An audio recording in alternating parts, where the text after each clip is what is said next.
Jetpack, you ready to play Tetris 99? I can't hear you. Are you ready to play Tetris 99? I'm Jeff from InThirdPerson.com. Personal look at video games, board games, and other nerdy pursuits, aka the hottest caps on Twitch. Shout out to Secret Player in the chat. Shout out to the Pokemon trading card game, which I still have in this intro, and I should have taken out before the stream started. That's alright, let's go. Yeah, haters wanna say it's fake, wanna say I ain't great, analyzing my tapes, thinking my button presses are late. Give me a break. They keep throwing shade in the comments, but everything said is nonsense. I stack with the best. I'll let my skill say the rest.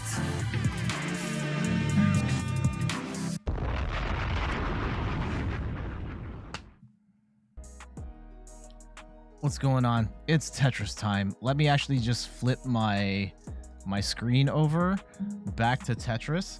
And so the way this goes, if you've never played on a Twitch Tetris 99 stream before, I will put a countdown in the chat and it'll count down from 20 to go, 20 to 0. And on go, press A at the same time as me. We're going to be playing in Tetris 99. This one here, the purple box, just press A at the same time as it says go on the chat for our best chance to be in the same lobby. So countdown should be in now. Excuse me. So yeah, Secret Player, how are you doing today?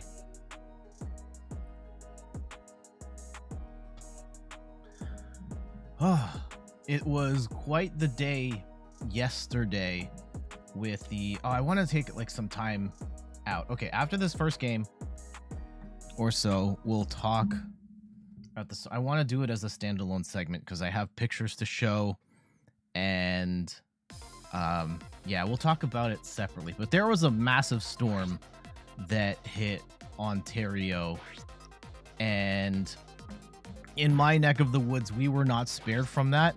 Steph and I had just gotten on the road as it hit, and the winds were over 100 kilometers an hour, and a whole bunch of stuff got destroyed.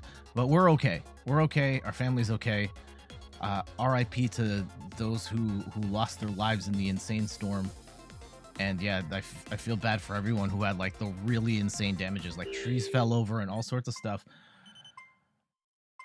Just Al Murfin, hello. I'm sorry I messed up your name there. How you doing today?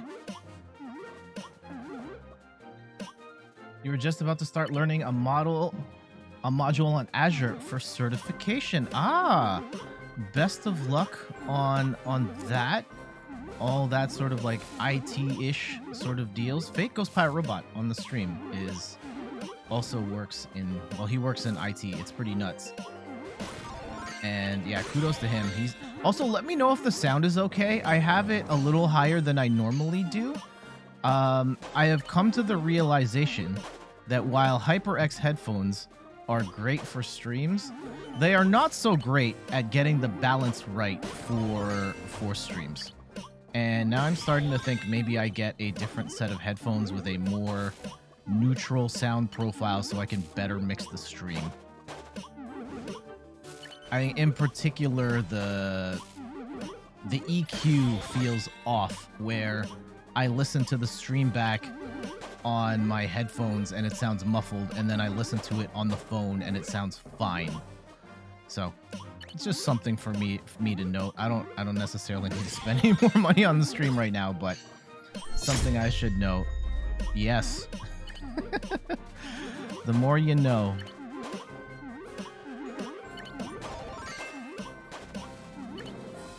Especially with the lights not working out. That's okay. I think the bigger challenge with the lights, and yeah, I just mentioned before we started the stream that I had to return some Nanoleaf lights because they weren't working out for me, is that the webcam I have is such that the colors. All right, Secret Player. Oh man, just triggering the hot tub stream. Mods, can we switch the category before Twitch kicks us out? Oh, it'll be fine. It'll be fine. There we go, and we're back. Also, here I am talking about mods. I wish I had mods. No, I don't wish I had mods. I really hope in an ideal world I never have to get mods. I know every Twitch streamer has mods. Even a bunch of my family and friends, the moment they start streaming, they already have mods, and I've never had mods on this channel. This didn't turn out. Oh no, that was not an ideal drop there, because now we have a oh no! Oh no. Uh-oh. That was not part of the plan. And now we're gonna have to figure this out. Okay, hold on. Wait. Okay, nope, we're fine. We're fine. We're fine. Everything is okay. Everything was okay. All right, I was just not paying attention there for that split second, but I was able to fix it. We're okay.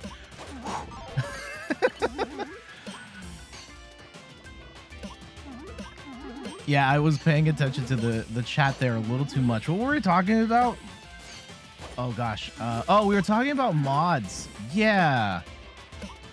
I feel deeply uncomfortable with the idea of asking someone to, you know, essentially work for me on the stream and not have the ability to compensate them for their time, whether that is monetarily or through, I don't know, gift cards, codes, what have you. I feel like for the amount of time that a mod dedicates, that they should be compensated in some shape or form, and I don't have the resources for that, so I don't ask anyone to mod.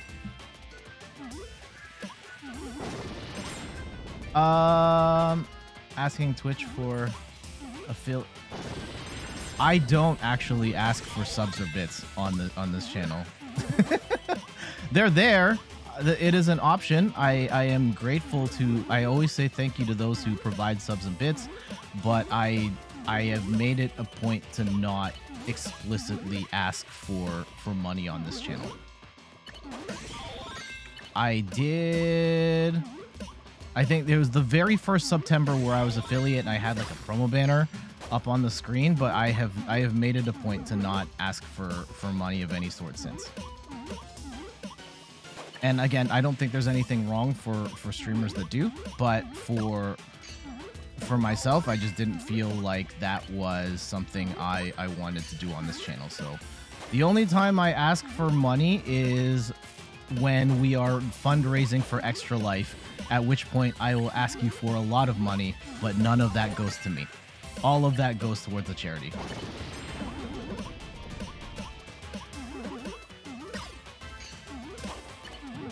And I'm speaking in like a little bit of a position of privilege here. Like I have a full-time job and I don't need Twitch to be my primary source of income, or even really my secondary source of income. So I don't necessarily have to put that pressure on myself for this to be a revenue generating thing. So I don't.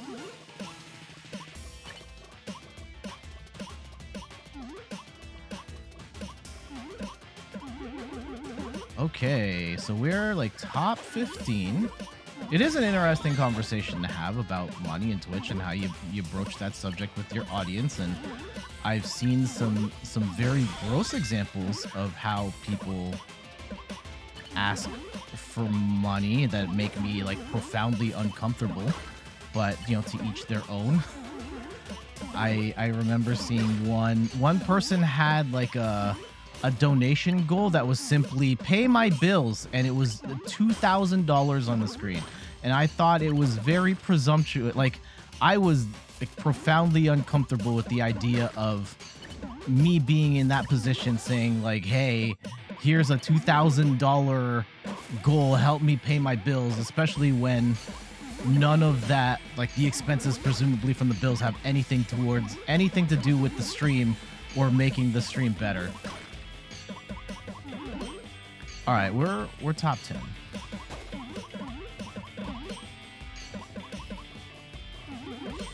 Again, everybody's different, and they'll approach it in their own way. Okay, come on, go! Oh no, it didn't go! Oh no! top 10 finish. We'll take it. But really unfortunate that we didn't get it to. Could have gone high. Yeah, I should have switched pieces and then put something in that middle space so that the line would have gone farther. Oh well. I thought it would have rotated. I could have swore it would have rotated there.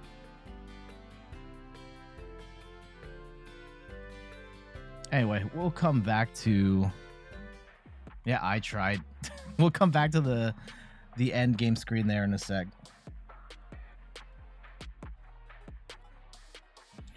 Yeah, thinking about the monetary part of Twitch and like even certain things like asking people to follow the channel. I'll do plugs at the end of the stream and stuff like that. I have seen streamers where they have still having disconnect issues. I haven't played since the last time, so I don't know if we do. I'm gonna guess yes. I've seen streamers who, you know, new people come to the chat and they start talking, and then the viewer says I have to go, and they're like, "Hey, if you enjoyed the oh, without fail."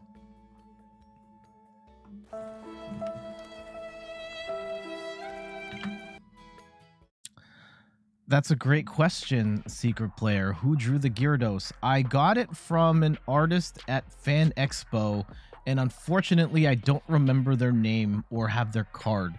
So I cannot... there is a signature on there, but it's indecipherable, so I wouldn't be able to tell you. Multiple people have asked at this point who did that Gyarados, and I feel so bad that I don't remember their name. Everything is right in the world. Yeah. Sucks. I was just saying with the following, you know, promoting your stuff. I think there's a way of doing that tastefully, but I personally felt deeply uncomfortable. I was watching this person stream. The new person came to the chat. They were talking, and then they said they had to go, and the streamer was like, "Hey, in case you like my content, make sure to follow." And I found that profoundly uncomfortable. The idea of putting me now on the spot where the streamer is now like, I know you don't follow me, go hit that button. And if you don't hit that button, you as the viewer kind of feel like a jerk for not doing the thing. And I didn't like the idea of putting that kind of pressure on. And yeah, sure, it will lead to more people hitting that button. But I feel like there are going to be a number of people who would hit that button because you've made them feel guilty, and then they just won't come back, or they don't feel good about hitting that button. All right. Oh, is the Twitch? No, Twitch streamer did.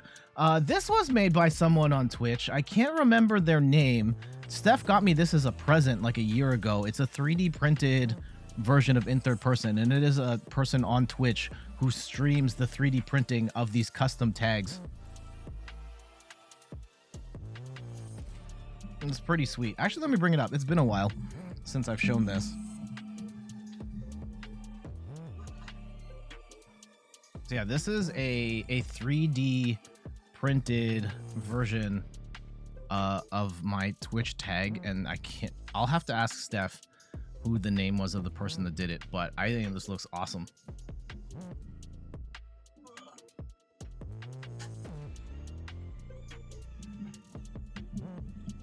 Cool piece to have on the stream. All right, countdown coming back up. Where is it? Where's the button? Oh, there it is. Okay, now. Yeah, I think there's definitely a way of promoting yourself and I guess generating subscribers and follows on Twitch that is not gross. And I think there's a lot of people who do it in a more abrasive manner that I personally don't agree with. And not to say that I am perfect. I know I am not. And there are certain things that I want to be better at in that regard. But I think there are a number of streamers that can handle it in a more tasteful manner that would actually help bring more people in.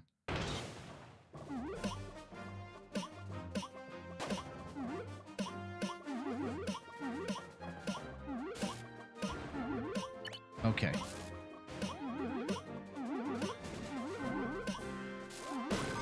There we go. I think the fundamental thing that rubs me the wrong way about a lot of streamers' sort of marketing initiatives or the things they do to try and get people to follow or subscribe to their channel is that, and even just the approach to the channel themselves, it's very me-centric, where like I want to get X number of subs, I want to generate this much money, I want to have this many follows, and they don't spend enough time thinking about why would anyone give you any of why should they give you bits or subs or follows or their time. And where like it right down to when they tweet about the stream and it's the road to affiliate, help me get to 50 follows, help me get to 3 average viewers, and they don't mention what is it about their stream or themselves that is worthy of someone hitting the button or watching or spending that time on the stream.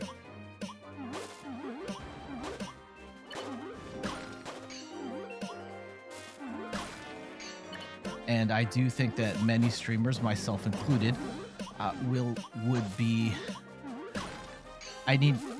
we as a whole, as a community, need to think less about this as, you know, something for me and more approach it more like a show. And it's oh gosh, we are doing we're doing absolutely terribly here.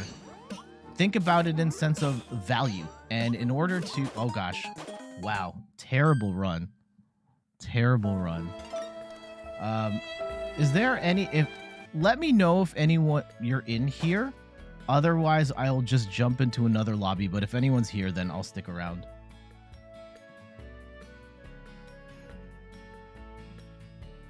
Yeah, I do think too many streamers look at it in terms of like, I want to get my numbers up. I want people to subscribe to me and give me money. But why? What are you giving them in exchange for their time and their money? And we're all ghosts? All right, I'll back out and just start another game. And yeah, you have to think about the value proposition of your stream and not just what you're doing, what it is relative to anything else they could be doing. What other people on Twitch are doing, what other things they could be doing with their time or watching or reading instead of watching your stream.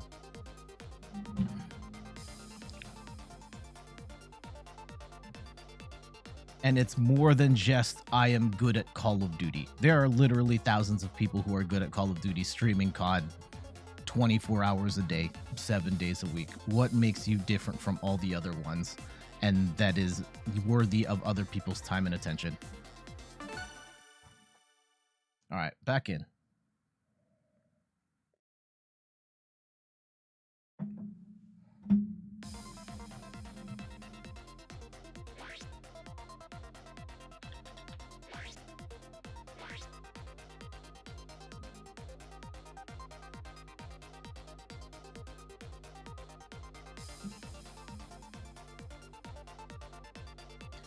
Okay, let's try and do a little better than the last time. Holy cow, that was a terrible run.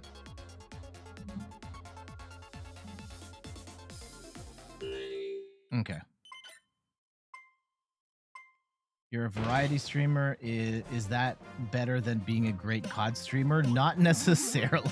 There are also a ton of variety streamers, myself included. But your sales pitch has to be, there's got to be more to it than that.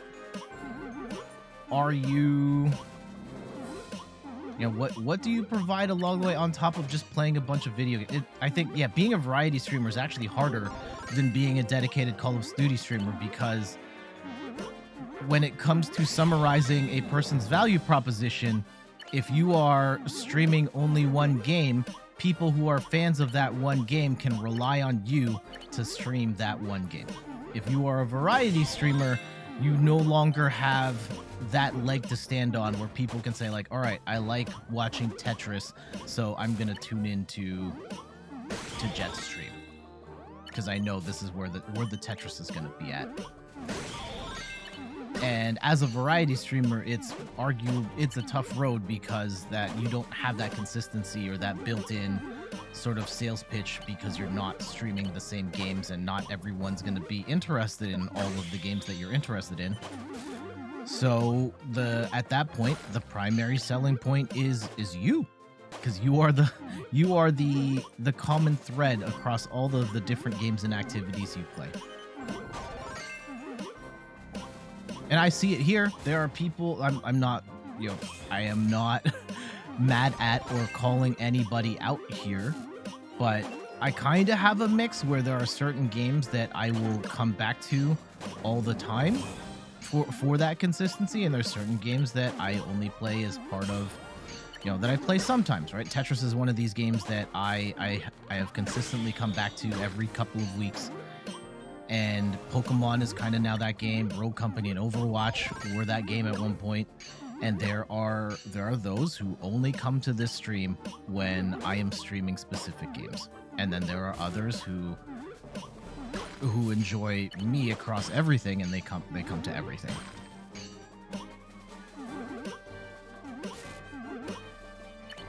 But yeah, if you are a variety streamer, it is then even more important to sell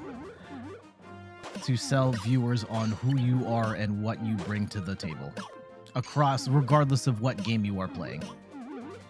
And that's really hard.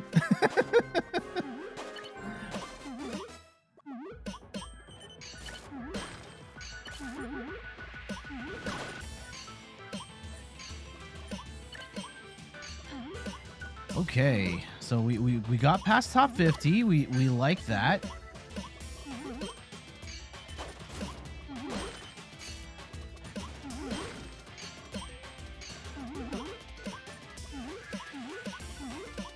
Okay.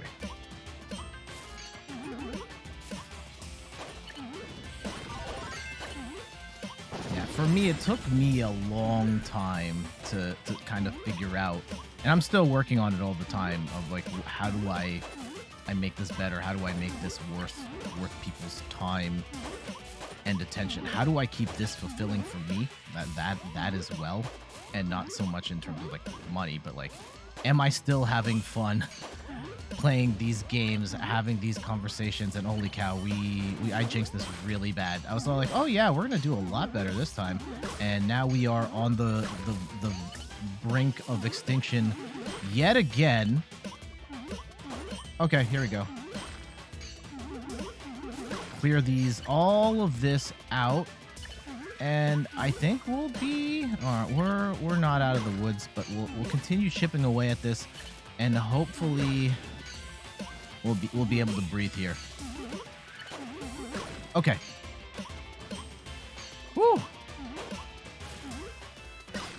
Yeah, I'll just take the 3. I just want it lower, even if I could be banking stuff for Tetrises and whatnot. I just want to get the stack out of my sight.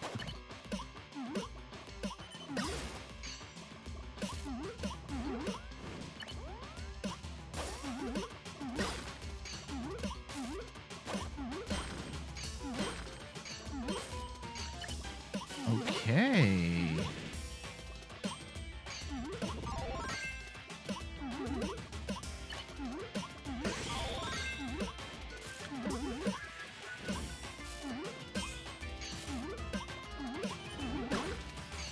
All right. What is we're talking about like variety streaming versus streaming the same game. And streaming the same game is like, there are inherent benefits to that in terms of content consistency and viewers knowing that you're going to be streaming that thing. But as a streamer, that's really hard.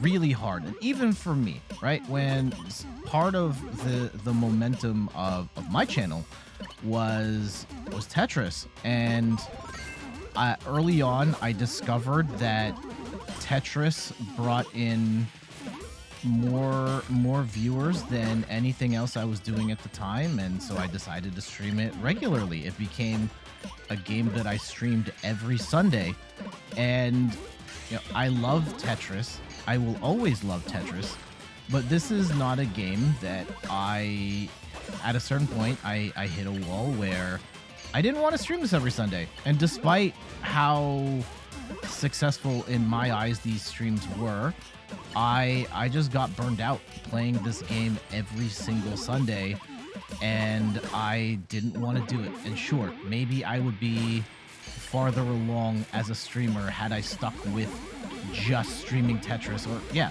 if I had streamed Tetris more consistently, or just streamed Tetris exclusively, but I would not have felt fulfilled or been happy. Didn't spin! I wouldn't be happy if I was just streaming just Tetris, or quite frankly, just making content for any one game, which is why I don't do it. And why the YouTube channel isn't that way. It's why the blog isn't that way. And it's probably to the detriment of my overall growth. But for me to stay engaged and fulfilled and happy, I need to mix it up for myself.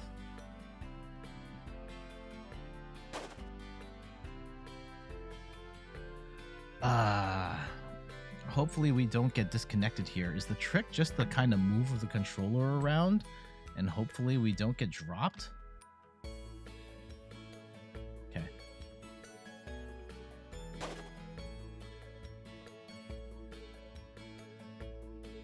Or does it have nothing to do with that? We'll see. We're down to the final two. No, I've never hit this view stats button. I don't think I have. No, I don't hit this button very often. Mini T-spins, T-spin singles, T-spin doubles. Yeah, I don't look at the screen at all. Jimbon, GG's, wherever you are. We'll air horn for that one time.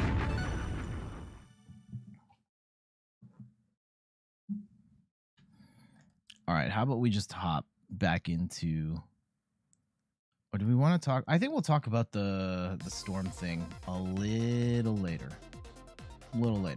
But for the time being, let's get back in.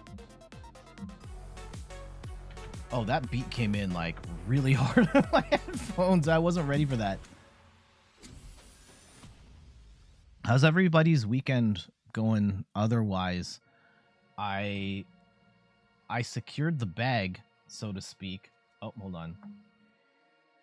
We'll start this. We got new Pokemon cards. This set is technically not out yet. And I got 3 packs from a store that went rogue. And I do have an extra pack here to open on stream, which we'll do a little later today. And we'll see if we got any bangers. I got 3 packs because the limit was 3.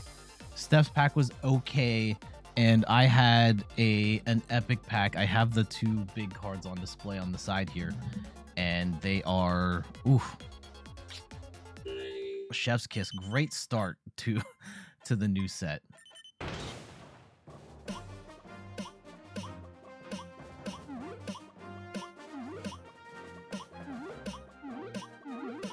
What else did Steph and I do? It's the long weekend in Canada, so happy Victoria Day weekend to all of my fellow Canadians on this weekend. I hope that the weather on Saturday didn't mess up your plans too much, and I hope that Sunday and holiday Monday go better. Uh-oh. Oof. Oh, we got a knockout already? All right, I mean, sure. I don't know what I did to earn that, but we'll take it. And there are a lot of people targeting me right now. I don't know why, but we're gonna send junk all their way. And yeah, they can go and suck on that Tetris too. Okay.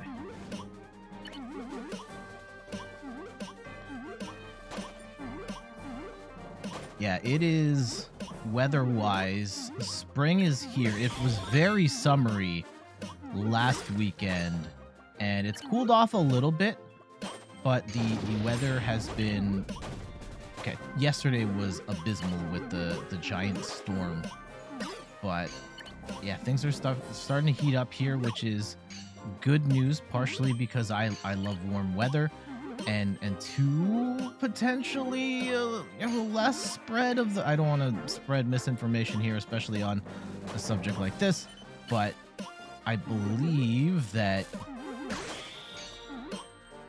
as we've seen like 2 summers now, that when the temperature gets warmer, yeah, COVID is kind of a seasonal thing where the numbers do go down a bit during the summer months. Again, someone please correct me if I'm wrong on that regard. Not to say that you shouldn't be, you should just feel any safer or anything like that, but yeah, hopefully there's less spread, and because yeah, I don't wish it on anybody, especially as someone who got it themselves.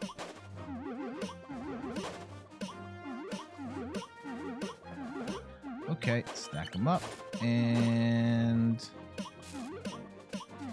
I guess we'll just keep building up this Tetris. Yep, and we can go back to back. We should probably play for more. I always forget to play for 4 wides. 4 wides and other. Okay, here. We'll start here. And we will go up.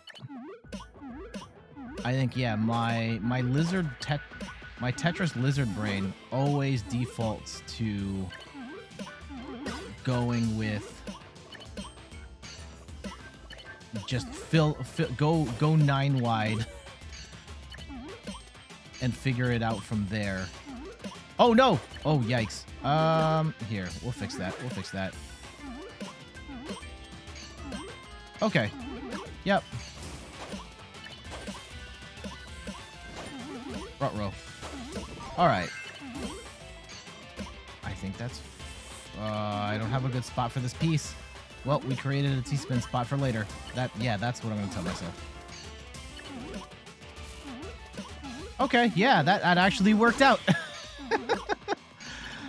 Okay.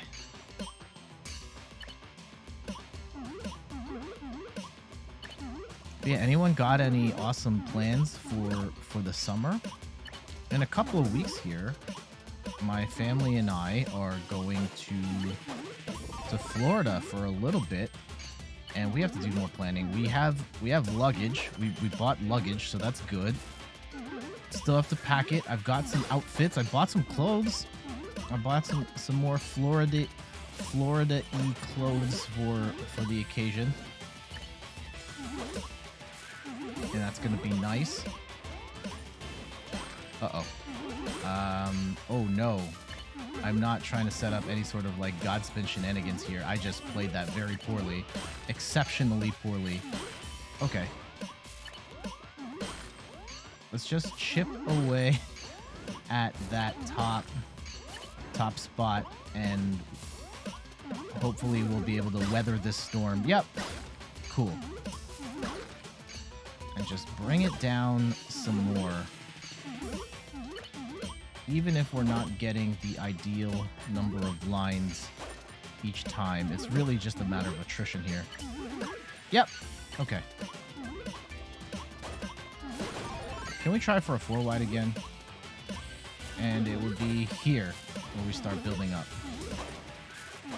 Uh-oh. Oh, now we're getting attacked, and I don't feel comfortable doing that anymore, so let's ease off on that just a little bit. Okay.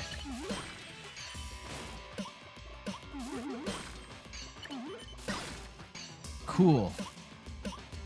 I guess we can set up for another T-spin there.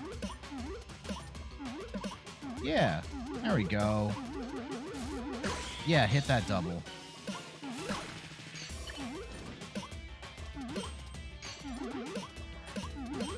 Sweet. Alright. And now we hit that. Cool.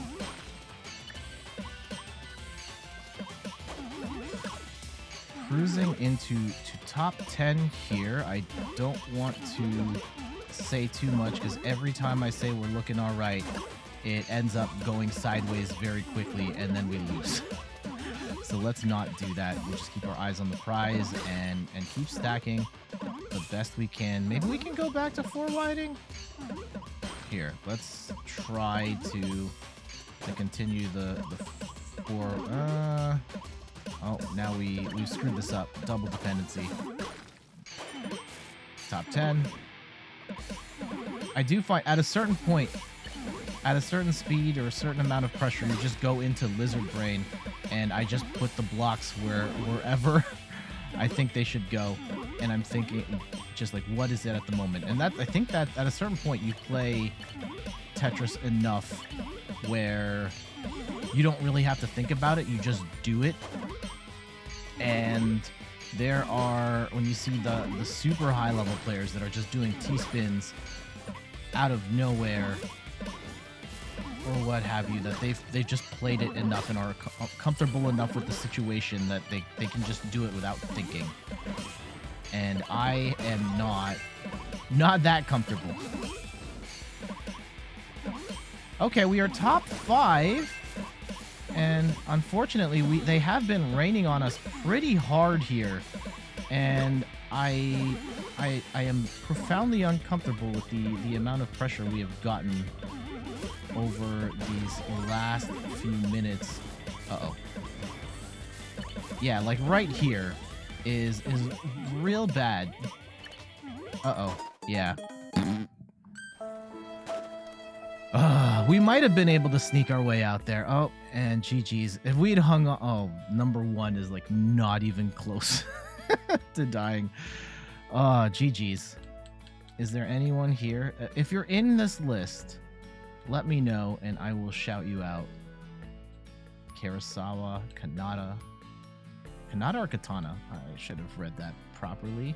Sweet Tea, Sachi, Maki, Mina. All right. Let's back out.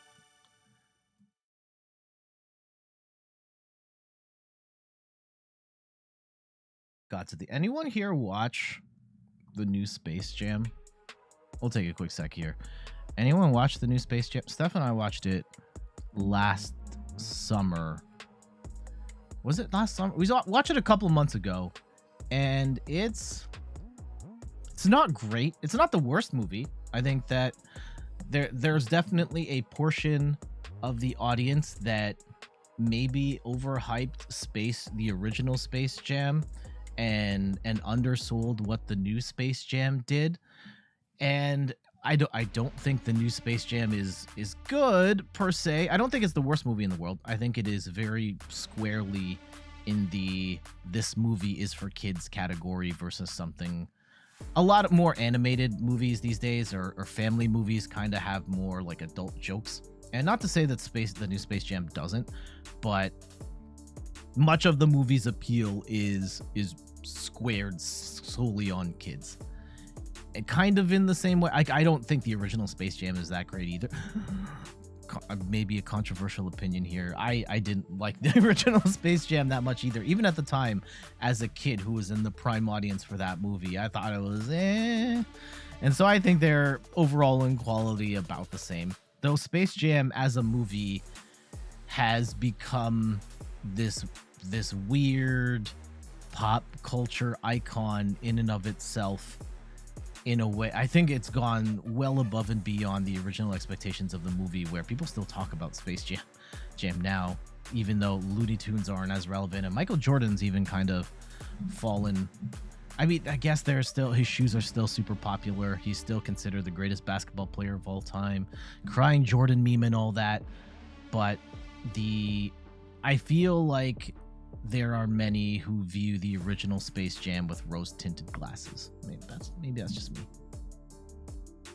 All right, y'all ready for another one? Let's hop in. Countdown. Back in the chat.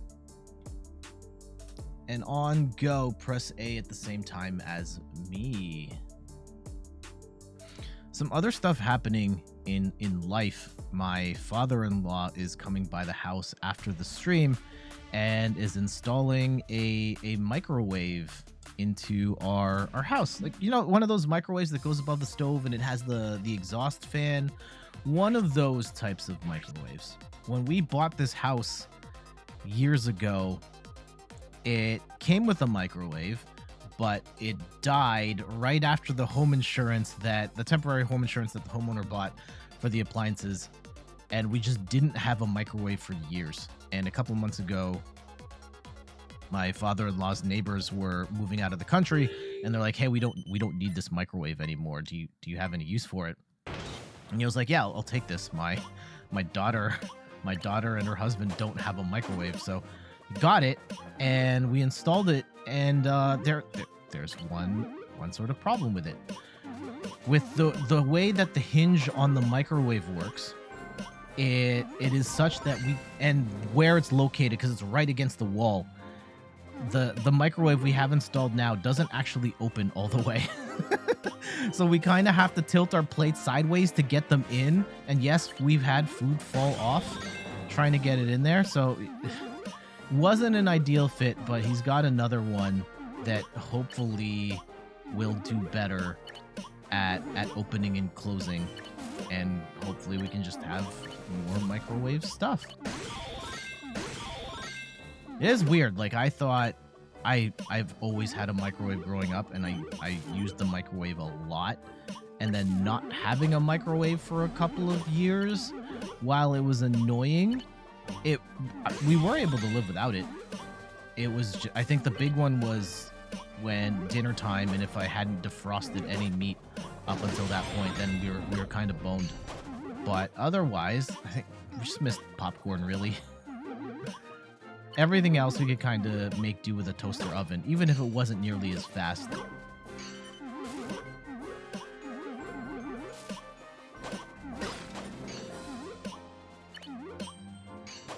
Are there any quirks in your home, like in terms of, you know, light switches that you have no idea what they do, or just like, hey, there's this thing that broke a long time ago, we just didn't fix it, stuff like that? Yeah, right now there's a hole in the wall here where the nanoleaf lights used to be, and I'm gonna have to get some paint and fix that. Some paint and some glue. It's complicated.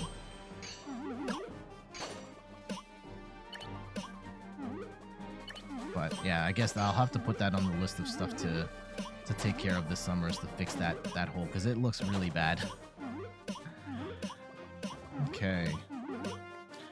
Right now, this is not a good look for our board state in terms of, okay, that now we're kind of okay.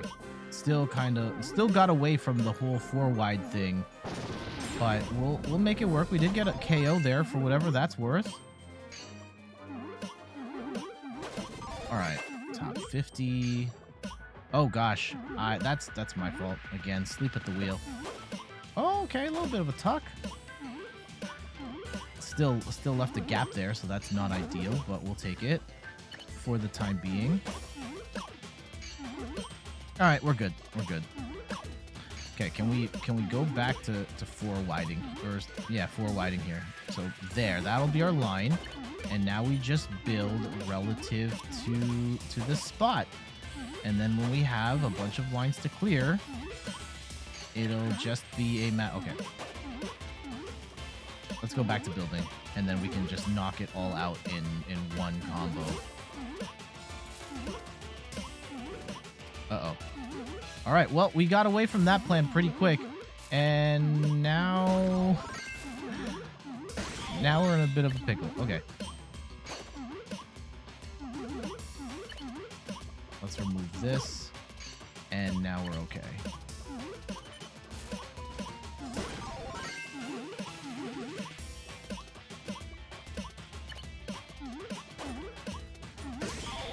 I think after this game, we'll talk about the storm that happened in the... Oh gosh, this is what I get for not paying attention to the game and looking at the chat.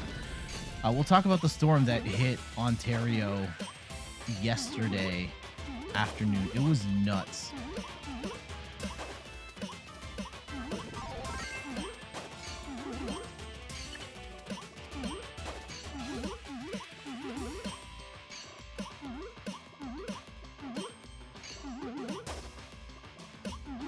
what were we talking about again? Oh, like quirks in your house. I remember growing up, we lived in a townhouse and we didn't have air conditioning. That was brutal. Actually, it's weird because I grew up in a house without air conditioning and then moved to a house where we did have air conditioning.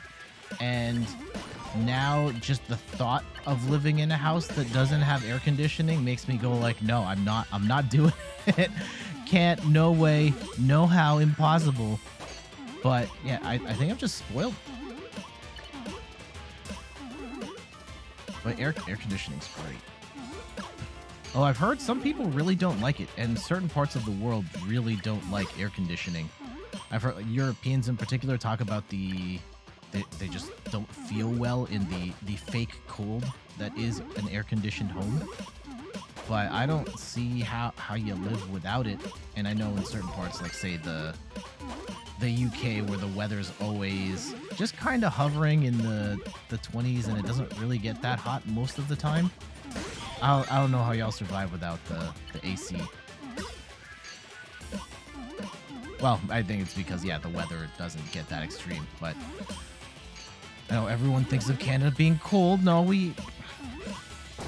certain parts probably, but yeah, out here in southern Ontario, it is all 4 seasons and it gets very hot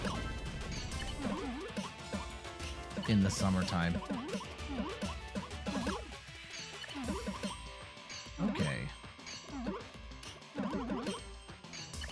The hottest place I've been, off the top of my head, I mean, I've been to the Philippines before. That was pretty hot. But just in terms of raw heat that I recall, it's probably Vegas, where when we were there were multiple days where the temperature was over 40 degrees Celsius. I don't know what that translates to in Fahrenheit. Probably north of 100. And it's weird because in Vegas, like, the raw heat was super high, but then it didn't necessarily feel as hot as some of the hotter days in the Toronto area, because it's in Vegas, it's a dry heat. In Ontario, southern Ontario in particular, it's very muggy and humid, and because of that, yeah, the moisture, it feels gross. Okay, top 6. Getting a little ahead of myself here on that, and the junk is raining down pretty aggressively here from our opponents. Uh-oh. Oh. 93 on Friday, but felt like 103. Ooh. That's a lot. That's a lot. I don't know my Fahrenheit very well, but north of 100, I know is a lot. Okay. And it's kind of crazy. I should know it better by now, because for a number of years, I have worked in jobs where I was regularly working with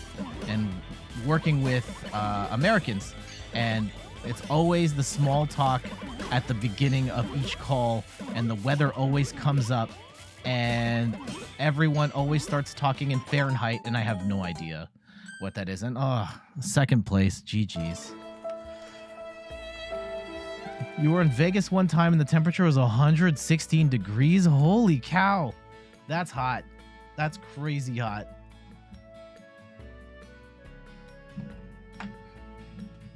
Oh, I don't. Ugh. I would like to go back to Vegas someday, but maybe not. Yeah, hopefully I can take Steph. I went as part of a bachelor party weekend, and it was a lot of fun, but I did not have... Oh!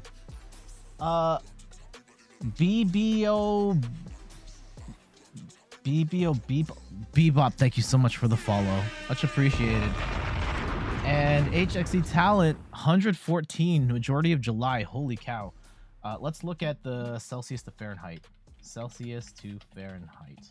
And I'll pull this up on the screen here so we can talk temperature here. B-boy, got it. Okay, so what are we... 114 Fahrenheit is 45 degrees Celsius. Ugh. Oh, that's gross. That's gross. And B-Boy, welcome. You've lurked here before. You're terrible at remembering to follow. Oh, dude, don't worry about it. I appreciate you following now, though. Much appreciated. I take it you are a fan of Tetris as well? Yeah, I do want to talk for a sec, but we'll just catch up with everybody here, and then I wanted to talk about some weather stuff that happened in my neck of the woods.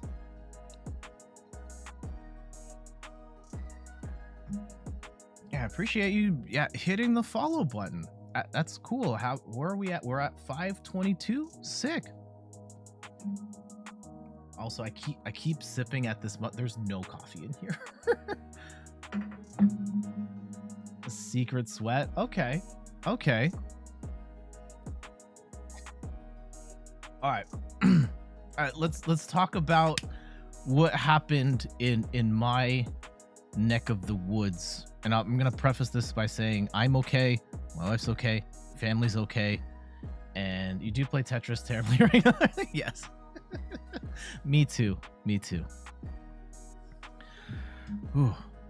Yesterday in southern Ontario, we got hit with an absolutely massive storm. And I remember, like, leading up to it, we were going to return the nanoleaf lights that were up here. And it got really cloudy, but we'd read that the rain wasn't supposed to start till 5. And looking at the clouds, I was like, this is really really ominous. This is gonna rain in like the next 15 minutes. And we're like, okay, fine. We were planning on going to a splash pad, but that was gonna be later in the day, and we were gonna run some errands first.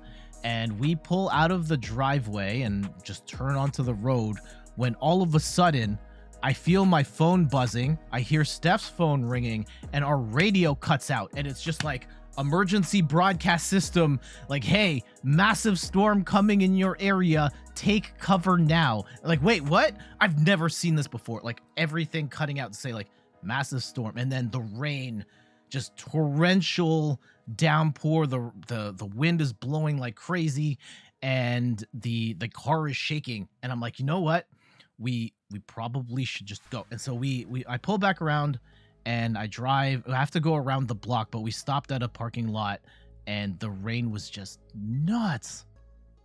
And we drove around, like, it was like torrential downpour, winds of over 100 kilometers an hour for about 20 minutes. And when we went back out, it was crazy what we saw. And these aren't my pictures. These are from the news. Turns out at least 3 people died. This other article I have says 4 people died. RIP to anyone that caught the wrong end of the storm. But the damage in different parts of the province is nuts. I saw stuff like someone actually died in this walkway where a tree just fell on them. Trees falling down all over our neighborhoods. I saw like lights, like street lights, like the stop and go traffic lights had fallen off or were hanging by a cable. We drove by a hardware store where the shopping cart shelter had blown out of the parking lot and across 6 lanes of traffic, was just on the other side of the street. It was absolutely crazy. Some of these pictures, like, yeah, the tons of power poles coming down. We saw at least one car with a tree just on top of it. This was the message that we got on our phone that was like, yeah, take cover now. Oh, crazy. Yeah, at the airport, wind was at 120 kilometers an hour. This is, oof, the damage there was nuts. Again, yeah, I'm grateful. I can be stubborn at times and be like, no, I just want to get to the place. But I'm grateful that I made the decision to pull over, because sure, maybe I could have driven through the rain, which was so thick that you just really couldn't see in front of you. But the obstacles that came up with power poles and trees literally falling onto the street could have made it very deadly and dangerous for all involved. So I'm grateful for that, but I feel really bad for everyone who had this insane level of damage. Even on our street where, oh, this one's crazy, where it like ripped the tree out of the ground and ripped the ground with it. Oh, can you imagine? Yeah. And so there are pictures, tons of pictures like this from around the province. So much damage. There are apparently hundreds of thousands of people that still don't have power in, you know, different parts of the province, and I hope that we're able to address all of this sooner rather than later.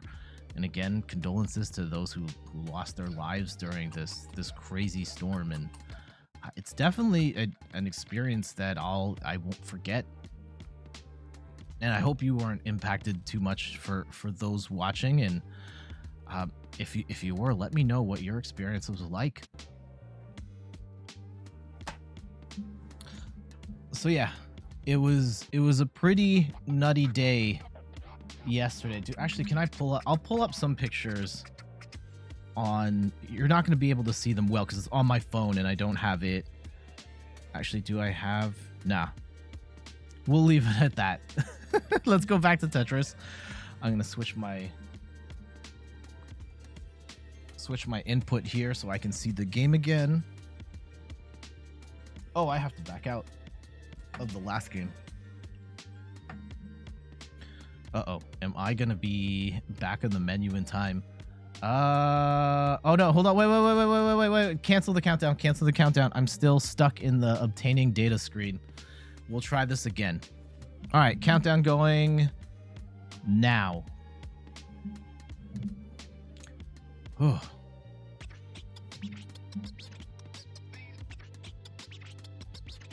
Take a swig of water here and then we'll go back to the game. Have you ever been in a crazy storm before? That was one of the craziest. Back at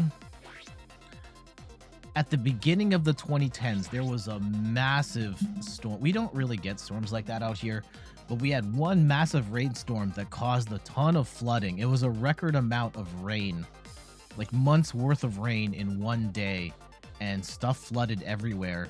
And we tried to drive out of the city and couldn't. Like, there were shots of cars stranded on the highway where the car was almost fully submerged with water. And that I've never seen that in my life up until that point, and I haven't seen it since. But it's crazy that those types of disasters can happen, and there are parts of the world where that seemingly happens every year. Yeah, there are parts of the States where there's just like tornadoes and stuff every year. I would be horrified living in that type of area. Happened in 2018, got like 10 inches of rain in a few hours. Oof. In 2019 and 2020, I guess you live in one of those areas where it just storms all the time. I would not feel comfortable living in that type of environment.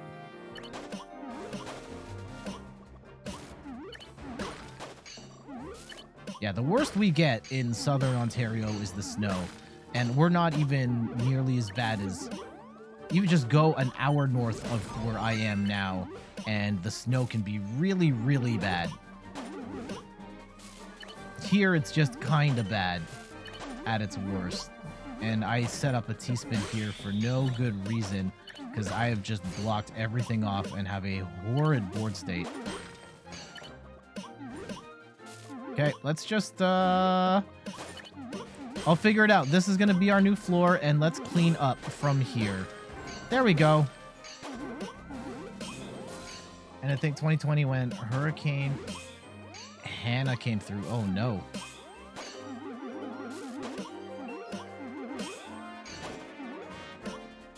Yeah, we don't get major disasters here for the most part. I remember one earthquake, like little tiny earthquakes happen here. The one time I remember an earthquake in the Toronto area. It was actually in Toronto. I was at work and I felt my desk shaking, like just like a little bit like this. And I thought it was the person sitting across from me was shaking the desk. and then I realized they weren't, and then it stopped, and then was like, oh, that was an earthquake? Really? It was like less than 10 seconds.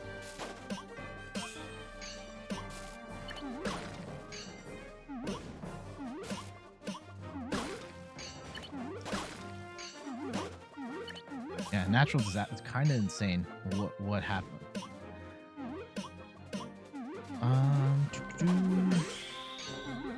When Steph and I went to Florida the last time, we were at the NASA building, and there was a tornado warning while we were there, and they ushered everybody into the theater, and we're like, hey, we're locking this down for the next hour until the storm subsides. Just be safe, all. And that was kind of scary because we just never experienced anything quite like that before, and thankfully nothing happened, and there wasn't the storm wasn't that bad. Oh no.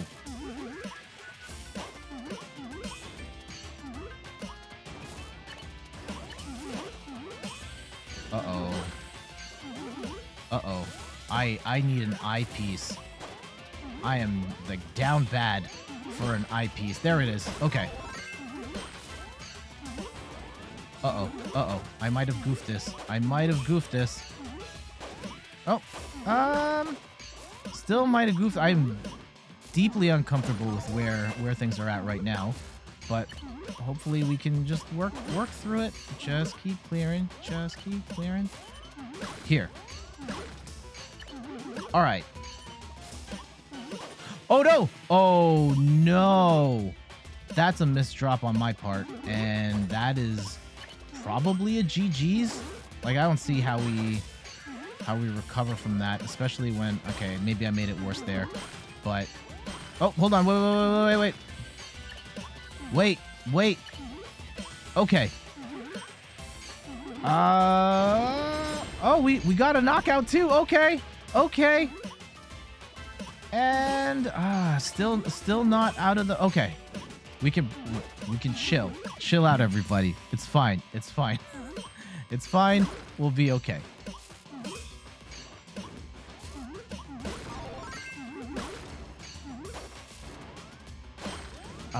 To think, but that flooding in 2018, you were in San Antonio on work-related things, so not sure if your apartment was okay. Eee. I need to make it out to Texas at some point. I have family out there that's always, they always come up to Canada, and they're like, Jet, you need to come down and hang out with us in Texas, and I haven't yet. The closest I've been was Florida. As far as places I've gone in the States, I have been to Florida once, Vegas once, Michigan once, New York, like Manhattan proper, twice, Buffalo a couple of times, and I think that's it.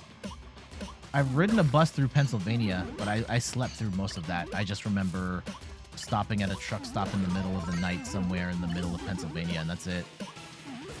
JF Raptor, visit Texas. How are you doing today?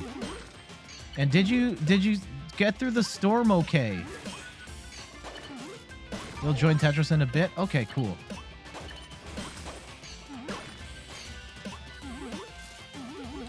A little later on in the stream, we're gonna open a pack of Pokemon cards. The new Astral Radiance set, which I happened to get a bit early, and maybe we'll pull some bangers. That would be amazing. And yeah, we'll be doing. Oh, for next Sunday's stream, we're gonna be doing the Pokemon trading card game, and I have a massive PTCGO pack opening set up. I've been grinding the game for pretty much months now, saving up coins for this event, and I've got over 90 packs worth. Yeah, we're gonna have over 90 packs to open on stream, and of all the new cards. So looking forward to doing that, and hopefully we get some great stuff so we can make some great decks for later.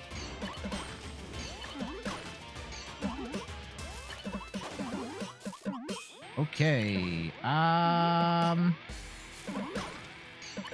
Top 10. We've gotten pretty far in most games. We've only laid like one egg, but we just haven't been able to seal the deal. I don't know if this is going to be it either. Just with the amount of junk on our screen right now, it feels like we're not in the best position to close things out. Oh gosh. I don't think this is it. Nah.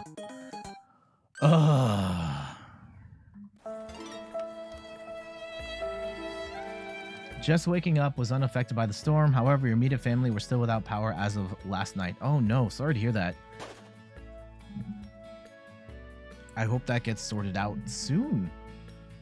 All right, let's go shout out. Is there anybody here?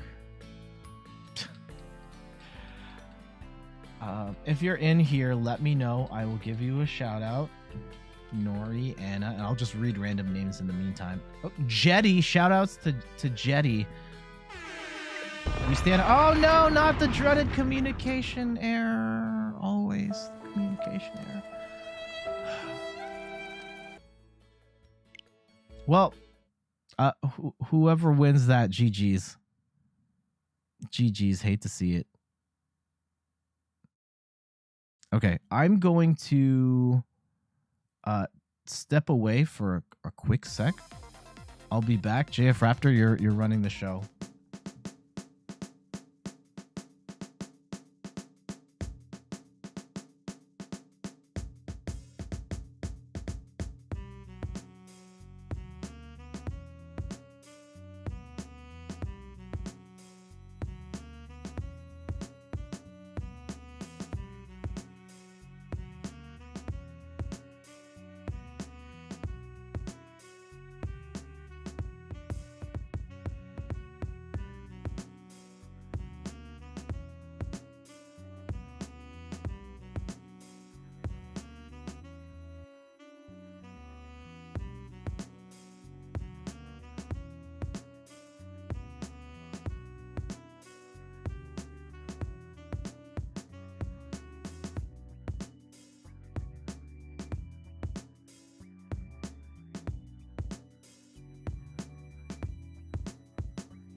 All right, we're back. Sorry to keep you hanging there, but I hope that y'all are doing good. Everything's okay. There's no crazy storms hitting your area right now or anything like that. Were we affected by the storm?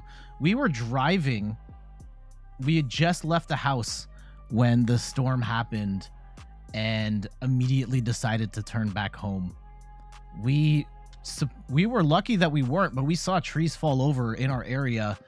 And there were, the craziest thing we saw was we drove by a major big box hardware store where the shelter for shopping carts had blown out of the parking lot and across a 6-lane road and was on the other side of the street. But yeah, we saw trees fall over. We saw a tree fall on a car, had fallen on a car. We saw traffic lights just dangling down or bent back or on the floor, like hundreds of meters away. It was crazy. Probably a good choice, and the rain was wild. Yeah. But I will say, now that you're also good morning, Meg. How you doing? We'll go back to the Tetris in a sec. I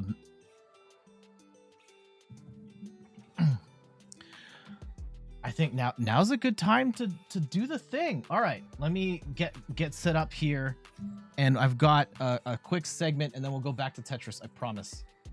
I have to get some cards here. Ugh. Okay. Not naming names, but I was at a store that was selling Pokemon cards, and they happen to have some cards a little early. And I know there are pre-release packs at certain stores, but Astral Radiance is technically not supposed to hit until this Friday, and I was able to get some oh my god, I'm holding them both the wrong way. Able to get some packs, and we opened 2. The limit was 3. We opened 2, and in my pack, I got a double banger. Check this out. I got the gold Ice Rider Calyrex. These cards look way nicer in real life than I've seen in the picture so far. I don't think it does the card justice in terms of how smooth the black paint is, along with the sparkles and the texture on the horse. Oh, these look ridiculously nice. And then we also pulled a rainbow rare Arita. We love a waifu card here, and this is actually a good card, and the rainbow rare version of it, chef's kiss. So getting both in the same pack, absolutely insane. And what we're gonna do now, I've got one more pack still sealed, and let's open it together and see what goodies we get inside. All right, so let's pop this open. We've got a Hisuian Decidueye on the top. My technique, I don't know how you guys open packs. I try and just peel just enough from the top, and then I don't look at the code card. I stopped doing that because then it was the dead giveaway if you got something good or not. So I try and open the pack in such a way where I don't see the card, so I can stay surprised on what we got. So there we go. Get the card. We go 4 from the top. 1, 2, 3, 4. And here we go. What do we get? And I'll look at it like this. Okay, so we got our psychic energy. And we have... Ooh, I've actually been looking forward to this card. This is Energy Lotto. Look at the top 7 cards of your deck, and then grab an energy you find there, put it into your hand. This is going to be particularly good if you play special energy like with Arceus and you need that double turbo really bad. I'm very much looking forward to this card. What else did we get? We got a Quilava. All right. A Zizu. What does Zizu do? Draw cards until you have one more card in your hand than your opponent. Very situational card, but if they've got a fat hand, maybe you want to get as many cards as them and a little more. So you might want one of these in your deck. We got a Heracross. I don't think this one's any good. We got a Mantine. That art is very pretty. Oh, yeah. With the Remoraid on the side there. Very nice. We've got a Quillfish. Again, yeah, this is also the Legends Arceus set, showing a lot of the Hisuian Pokemon in there. We've also got a Basculin. So reverse hollow spot. We could get a trainer gallery card here. No, we don't. Is this the reverse hollow, the Poochyena?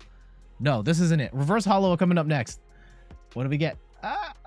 Nope. This is a reverse hollow Quilava, another one of these, and fingers crossed, drum roll. What could it be? Oh, it's just a... Which card? No, this one. It is a Miss Maggie. What does this do? Ominous Pros. Your opponent reveals their hand. If they have 4 or more cards in their hand, choose all but 3, and your opponent shuffles the chosen cards into their deck. Or Psybeam. Your opponent's active Pokemon is now confused. All right, so this was not a good pack. This was not a good pack. Well, we take the L on that, but so far our packs have been good. I mean, I'm not going to complain about getting a Rainbow Rare Arita and a Gold Ice Rider Calyrex. So out of my first 3 packs, those were still ahead. All right. How about some more Tetris? Let's get back to it. Where is the count button? There we go. I have some other cards, some other banger cards I have gotten in the last couple of days. I got, yeah, we had I got the Morpeko V Union that I opened it just this weekend, and I got some other cards. I got a VMAX of one of the evolutions I was missing. I think I've got all of the VMAXs of the evolutions except for one at this point. So I think I'm gonna have to make it my mission to get that one to complete. I guess I also don't have EV VMAX. That's a challenge for another day. But yeah, Astral Radiance officially out this Friday, if you're looking forward to getting some of those cards.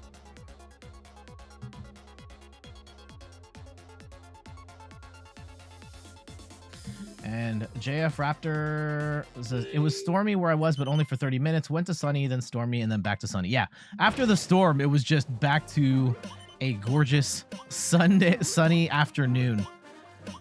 Which is kind of, yeah, the most extreme storms seem to do that, where it's just horrendous for a short period of time, and then back to normal. It was even hailing in my area too,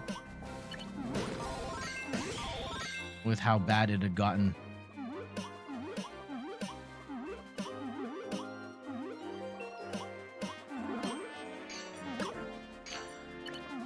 But yeah, glad to hear you're okay, and hopefully your fam gets power back soon. Okay, I know that this is not going to apply to everyone since Twitch is a global platform, but during the great blackout of the early 2000s, where were you? Just crazy, huge blackout. For anyone that wasn't around or doesn't remember or wasn't in the area at the time, there was a massive power outage in the eastern part of North America where, yeah, the way that the wires were set up is that like a huge part of North America depended on this particular linchpin, and the pin fell apart, and then the entire like East Coast just didn't have power for a couple of days. And I remember I was at the mall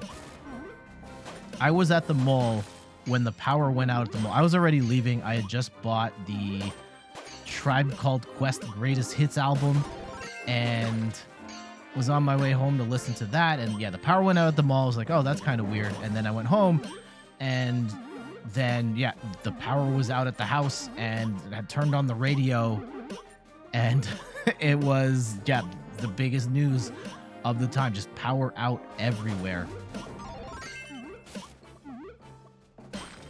Yeah, the big blackout of 2003, that's it. And I remember I spent the evening, I remember writing a letter to a friend, like a handwritten letter to a friend that evening, by candlelight. It was weirdly romantic. It was not a romantic letter. I was just writing to a friend, and the next day it was a handwritten letter by candlelight. I know.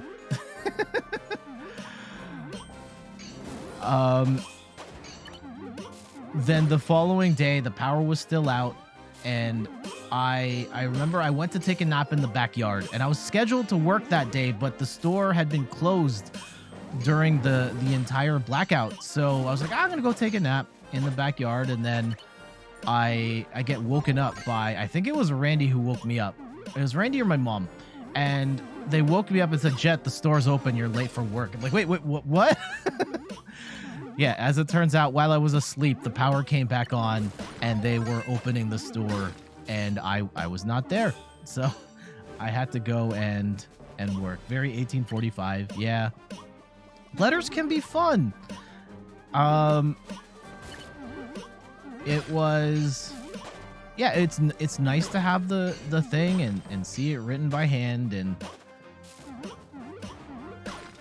yeah, I'd exchanged a few letters, and I know Steph had pen pals, and she's written letters to others and stuff.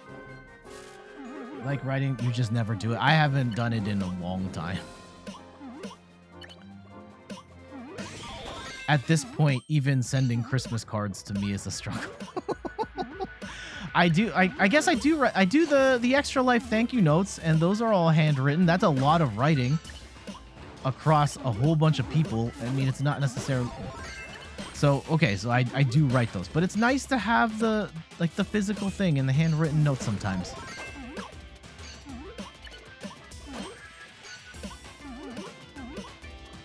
Who was I? I was writing to... Oh, it was my friend Jenny. Shoutouts to Jenny. She was my friend at the... We went to the same school. She was in a different grade than me. We met through the pharmacy we worked at, and she was... I mean, it was the summertime, but we hadn't really seen each other that year because she was in university, and I was still back in high school. So just wrote a letter to say, hey, what's up?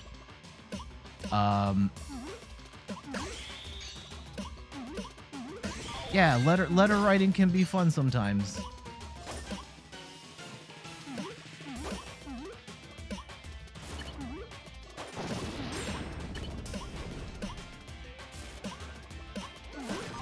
But I do get tired. Like when I write the Extra Life thank yous, I have to take a lot of breaks.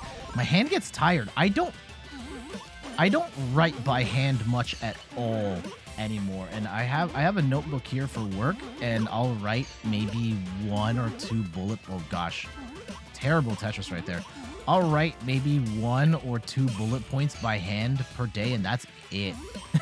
And my writing has actually gotten worse.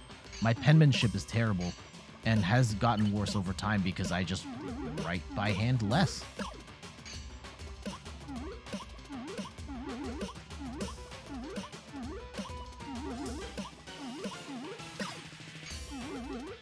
Last time you wrote something by hand, you were writing lecture notes for a class. Okay. And your hand hurts after like 100 words. Yep. The world is different now. We don't work those muscles the same way.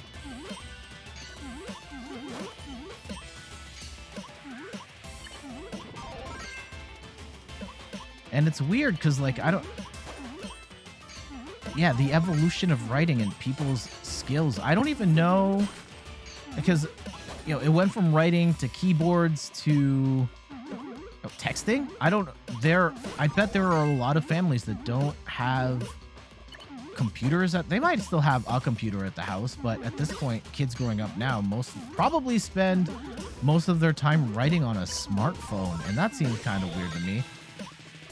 And I remember at the time, there's no tactile buttons. How can anyone type at all in this thing? And we all got comfortable with it, and there are probably kids who are faster at typing they're more comfortable typing on a touchscreen on a phone than they are on a keyboard with buttons.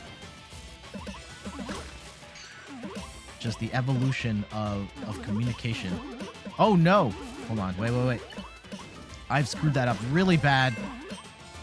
Too many misplays on my part. I'm not gonna win playing like this. Okay.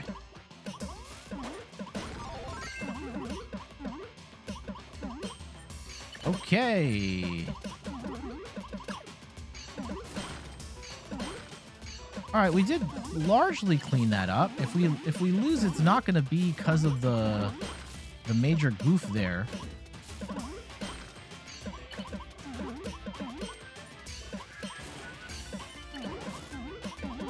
But they type like, "Hi, how are you? LOL." I remember having an interesting conversation in an English class in college. And our English teacher had a really interesting view on that. Okay, let me do shout outs before this thing inevitably disconnects. If there's anyone here, please let me know and I'll shout you out. Otherwise, I'm just going to call out random names. Diego, Kazuhiku L. Katsuma Cat. Mr. Mao. Wow. Okay. To that point, right? Still sad you get university students like that. See, I think the idea of the formality of language and language devolving into acronyms and people using more lowercase letters and stuff like that. I remember my English teacher thought that the world as a whole was being too uptight on the formalities of English in the ways that language has evolved over centuries, like for as long as we've been alive. And there are certain words and phrases and things that we do that have been considered informal in the past that have just, morphed into this is how we speak. And so when it came to stuff like the lowercases and the LOLs and all of that stuff, and yes, there's things to be said about speaking in a professional environment and all that, but the ways in which we communicate are constantly evolving, and that is going to become more normal with time. Meg says, I just think it's funny when people say they type like that because it saves time.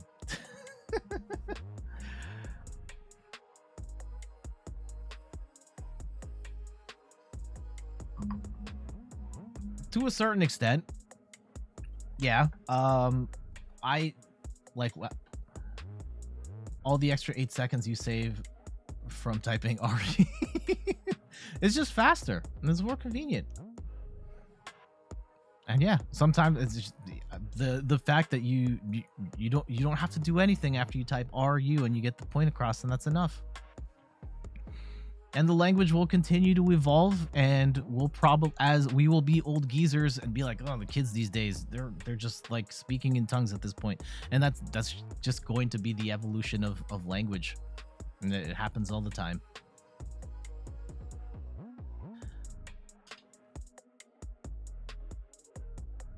So yeah, I just try to not be as butthurt by people being as it, but it can be like, if you look at Twitch chats now and it's just like all BTTV emote, people just communicate in emotes now.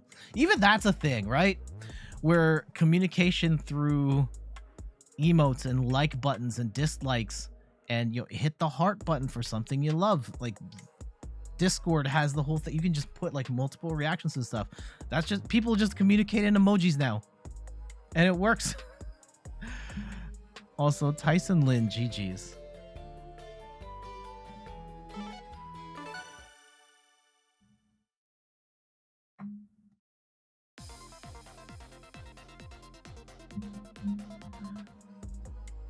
And then meanwhile, I just completely drew a blank on what I wanted to say there.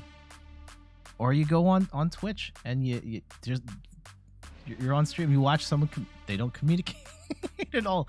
They have the mic and everything, and then they don't say anything. Just like me just now. I had no idea what to say there.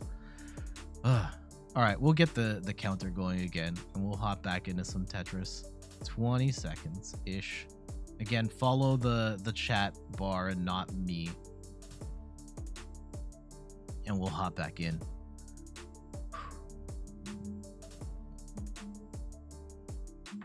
Letters. I've talked about the pen pal story, right? I think it was recently we talked about school pen pals. University classes during the summer. You don't even make your own facial expressions anymore. Yeah, see? People just throw in kappa and everybody knows what you mean by that. Or poggers. And it's crazy. I had no idea. Like I actually watched, like at the time when it came out, like the origin of poggers. And I don't want to say this person's name anymore, and the original PogChamp, because yeah, we won't talk about that person anymore. But I remember watching the original video that spawned the PogChamp emote, and that just became like the thing. It became a major, like, people know what that means, and it's just here's the face going, and Yeah, to the point where, yeah, you can show the thing or I can just type. It's not necessarily easier to communicate by typing the word PogChamp, but there's an entire culture on Twitch that knows exactly what you mean when you say that. You missed Tetris. Hey, Space Cactus, welcome back. How you doing? I hope you did all right during the storm and you or your home weren't messed up too bad. Yeah, shout outs to Space Cactus. Sorry, I know you were streaming recently. I wasn't able to be there, but I hope you had another classic. At your boyfriend's house, and he still... Oh, well, sorry to hear that he doesn't have... I shouldn't have done the raid. It's insensitive of me to use the raid, considering what happened. But I hope that he gets power soon, and at least you are there for support. And I hope you and your boyfriend are doing all right. Otherwise, a person in a different Twitch stream told me they had a coworker at a fast food restaurant and they would literally just say poggers at work. Yeah. Okay, this is actually a fascinating subject here. They got fired for saying pog. They probably got fired for other stuff and not specifically saying poggers, but I think there is a interesting continuation on the evolution of language, because Twitch in and of itself is its own sort of ecosystem and culture with, you know, rules and do's and do nots and terminology and slang that, you know, normies wouldn't understand, right? The idea of PogChamp and poggers as terms, that's like, it's not necessarily easier, but that's just that stems from the conversations that people have here and emotes, and it fundamentally changes the way that we speak. And holy cow, that was a terrible run. All right, I'm gonna just jump back in. Randy GG's. I'm just going in. This is my one time. I'm not waiting for anyone. I'm going back in of the stream. GG's to everybody in that other lobby. Hope you and safe were Stefan safe during the storm. They should he said fired safe for saying poggers. Steph and I were okay. Thankfully, there was a lot of destruction around us, and we were on the road when the storm first hit, but thankfully we weren't that far from the house. We were able to circle around and get back to safety. I don't think I don't know if we lost any tiles on our roof. Is it shingles? I don't think we lost any on our roof. I don't think. We did see a bunch of trees in our area fall over. Did see a tree fall on a car. Yeah, the craziest thing was a cart shelter from a hardware store flew out of the parking lot and had crossed 6 lanes of traffic. But we're okay. Yeah, it was the damage was crazy. And seeing other parts of Ontario, like entire trees just uprooted and taking the ground with it. Oof.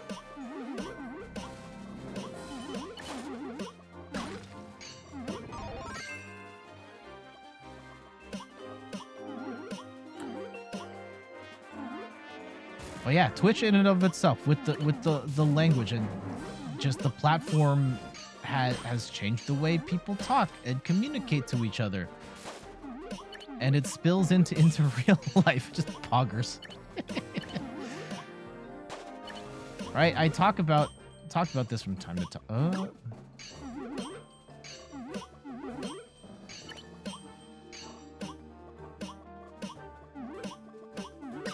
There we go. Yeah, we'll see how the language continues to evolve and like Twitch's impact on...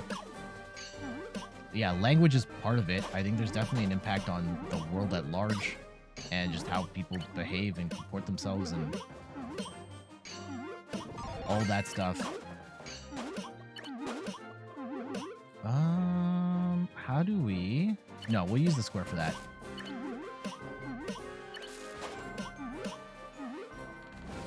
Uh-oh.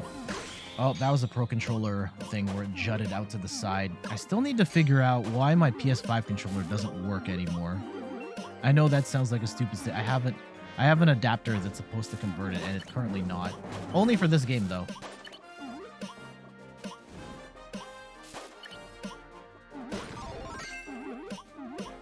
Yeah, the emergence of social platforms and how people communicate with one another and share stories and all that. And I remember being very weirded out by it was at the start of the pandemic, and a cousin of mine who is technically not of the age to I'm snitching here.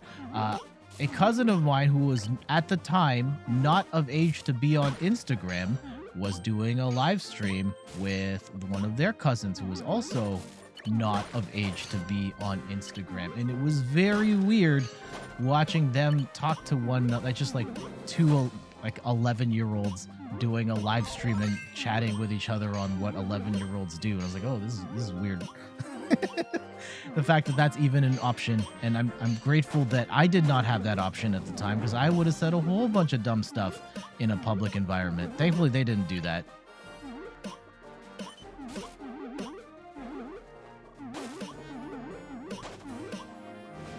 The internet always remembers.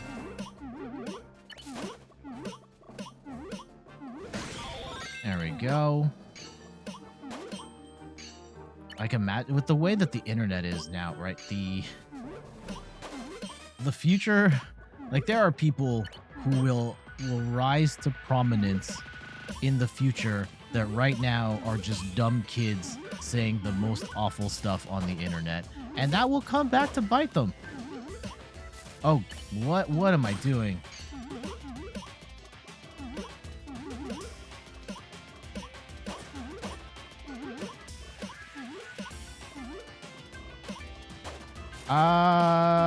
Oof. Awful Tetris right now. I am so sorry, everybody. Let's see if we can clean this up even a little bit. Okay. There's a little bit. Can we do a little bit more? Wannabe influencers. I hate that word so much. It makes sense. Like, yeah, the whole mystique and the power is when you are on a platform like this, your ability to influence others. But I just find the word influencer to be gross.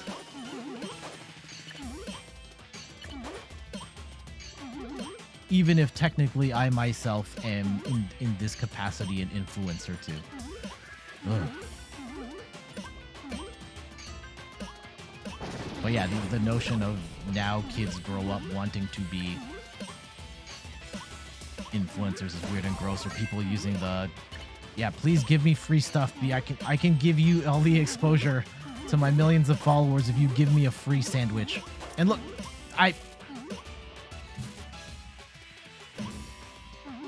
oh man, am I gonna get in trouble here? Okay, so this is not the idea of that. Like, people get really grossed out by people leveraging their influence in that way, and it is kind of gross.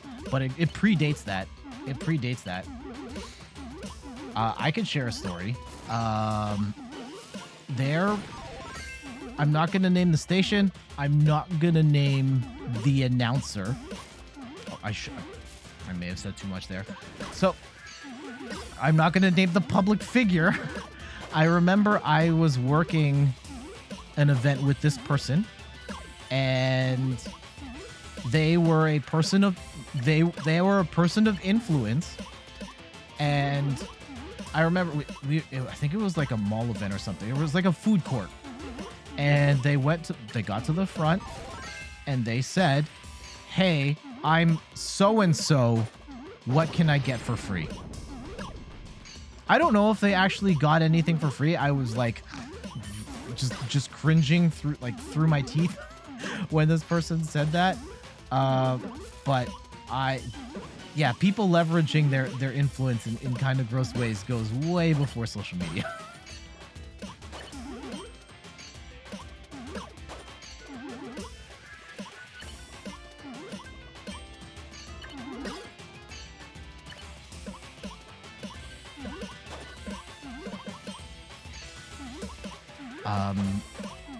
And maybe I'm just not maybe I'm not playing the game right? And like back to the part where I was talking earlier on stream about likes and follows and subs and stuff, where I don't ask for money from you guys on stream for bits or subs or anything like that, and I make a conscious point to not do that.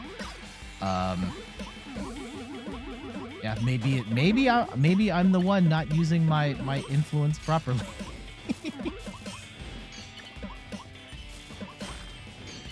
No, even oh man, that's the other thing. Like the channel point rewards, right?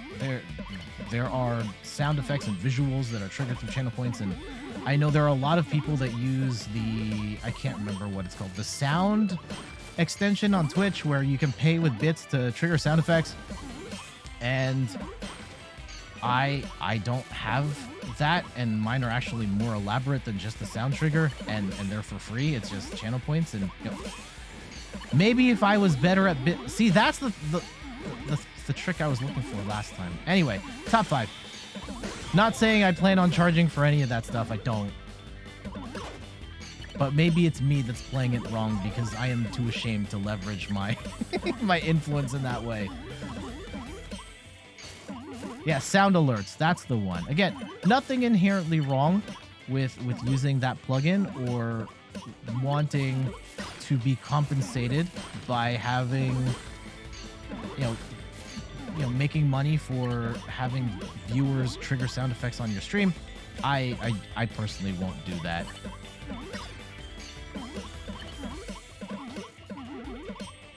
And possibly to my detriment. All right, top 5.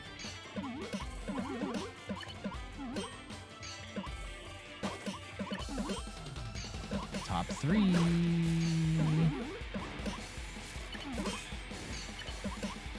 Okay. Uh-oh. There. Oh no, why did that stick? I didn't want that to stick. Here.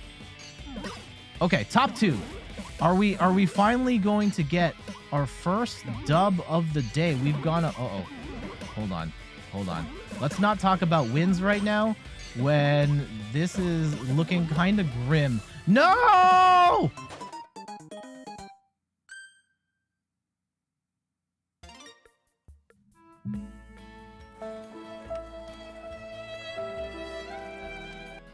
GG's. Damn. Oh, they're in the bottom left corner. They weren't even close to getting knocked out. I had no chance. We hung around there. GG's Riley. GG's Marina. GG's Elephant. GG's Meta Knight.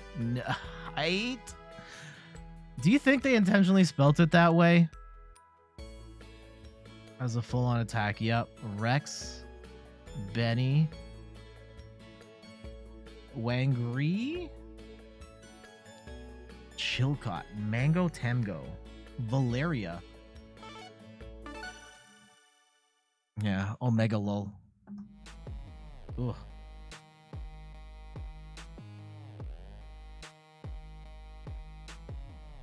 That's all right. What time is it? 10:50. All right. Just take a quick second to stretch here. Sounds okay. I've been struggling to get the sound right. Everything fine. I made some more tweaks to the mic. I noticed that it was way too bassy, and I toned down the bass in my voice on the EQ, so it should be better, I think. I hope. What other stuff is happening this long weekend? I mentioned I'm getting a new I'm getting a microwave. It's a used microwave, but getting a microwave installed that hopefully can open all the way. That would be nice. And tomorrow I'm going with Steph's family to Activate, which is a sort of arcade-like experience with interactive games. Again, here, I'll pull it up on stream one more time. Well, again, in case anyone here that hasn't seen Activate before. And I'm probably gonna, here we go, Activate games, and this is it. Here we go. Oh, don't want to catch that DMCA. Let's go back to the browser and activate. Sort of, it's like being inside Tron, where they have these different rooms with different like interactive games, arcade style games, and you're climbing, dodging, shooting basketballs. The basketball trivia is one of my favorites. This L-shaped room feels like you're inside a platformer having to step on specific spots and trigger lights. It's very sick, and there's a couple locations in Canada and the US, and we're gonna be playing tomorrow. It'll be interesting because some of Steph's family that we're taking don't speak English, and we have to play as a team. So I don't know how that's gonna work, but we'll figure it out. And each game has a bunch of different modes. You're only in the room with people in your group, and there's a whole system built so that you don't have to interact with anybody else going in and out. But yeah, that's it. We'll be playing that tomorrow. It would be fun to live stream Activate. I don't have the data plan for that. And then also the logistics of like, am I wearing a GoPro or like my phone on my head and then it's just shaking everywhere? Do we bring in someone just as a camera person to capture that action? It would be cool. That would make for a great stream, but yeah, the logistics of that are pretty tough, especially when we don't have unlimited data on mobile. Yeah, Canada has some of the worst prices for mobile data in the world. I saw a stream. I was stumbling, as I do. I browse just Twitch as a whole to see what's going on, and I stumbled on, is it Janity? I don't know if that's her name, but it was a stream where like the headline was like, it was a car chase where someone had stolen her phone, or she lost her phone and they were using the tracking app, and they found that somebody had taken the phone and they were using the phone to track the person, and they were driving like along the highway chasing a car that had the phone.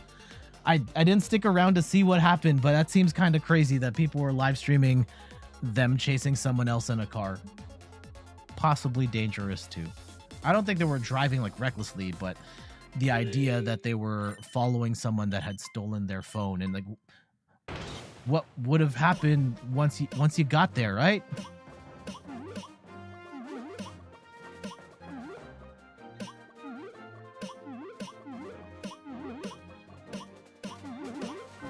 Okay, trying to go for a 4 wide here.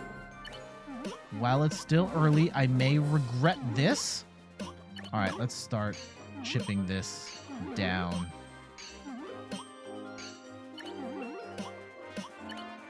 Uh-oh. Yeah, like this. And just keep the combos going.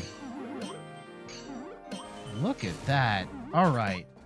Twitch doesn't tolerate those streams. This one had over 10,000 viewers at the time, so I don't know if they ended up shutting it down or what have you.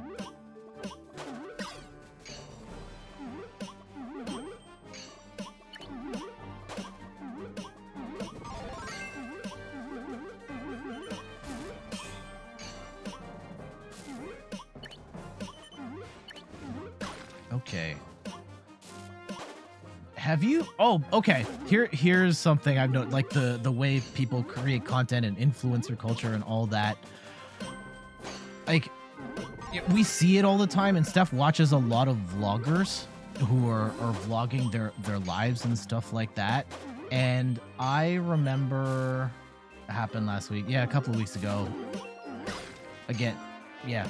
RIP to those impacted by the awful events in Buffalo. This one, yeah, the phone stolen thing went on definitely longer than what happened in Buffalo. Thank goodness that they shut that down pretty quick, but yeah, I think there's a lot of questions to be asked about how people use these platforms and what isn't. I know it's definitely against the rules, and I think Twitch shut it down within a matter of minutes, like 2 minutes or something like that. Still, like, it's tough to police that. The point I was getting, yeah, influencers and influencer life and vlogging in particular. It was a couple of months ago. Steph and I were at the grocery store, and we saw a vlogger in the wild. They were at the freezer section, and they had the selfie stick with the camera, and they're showing themselves picking up margarine from the freezer, like the fridge thing. And I was like, this is incredibly weird. Like, I know this is what happens and how you make this content, and there are people who make thousands, if not millions of dollars doing that type of thing. But just seeing that person, and I don't know if they were famous or not, but just seeing that person at the grocery store filming themselves pick up butter from the fridge was kind of weird. But this is the world we're in now. I mean, people are stopping just randomly in the street to do TikTok dances and stuff all the time, and that's just become a thing, and that still weirds me out too.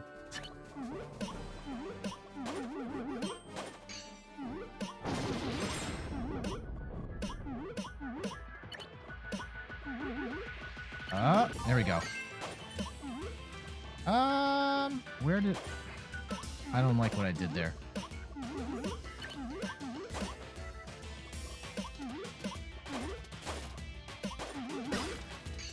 Yeah, I don't think I've really exploited the me as an influencer thing. Like, at this point, I'm not even comfortable making just an original TikTok, which is weird, right? The idea, like, one of my hang-ups with content creation, and I know I want to get better at making TikToks, but I'm profoundly uncomfortable with making the type of content that hits on TikTok. That idea of, like, pointing the phone at my face and, like, oh, hey, I'm here, or let's talk about this such and such thing. Like, the notion of being that feels weirdly uncomfortable to me, even though I literally broadcast on Twitch with way more equipment. And for some reason, I'm more comfortable with that, but I don't know.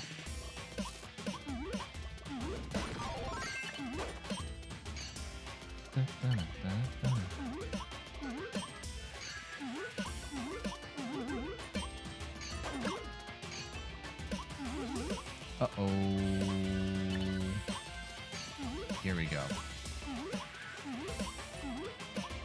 But yeah, okay, here, this is actually something I saw on Smosh Games, or Smosh I think it was this week, where they have the show where they put, like, a piece of tape on the ground, and it's like agree or disagree, and then they ask a bunch of questions, and they have people move to which side. They'll say a statement, and then people will move to what side of the discussion point they're on.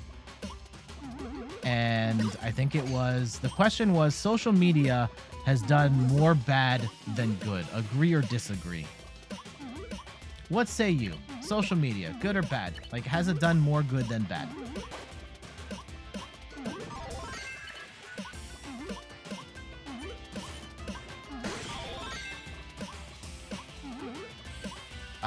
Regardless of what side of the argument you are on, and I think that it has opened the doors for a lot of amazing things to happen, but it's also opened the doors for a lot of...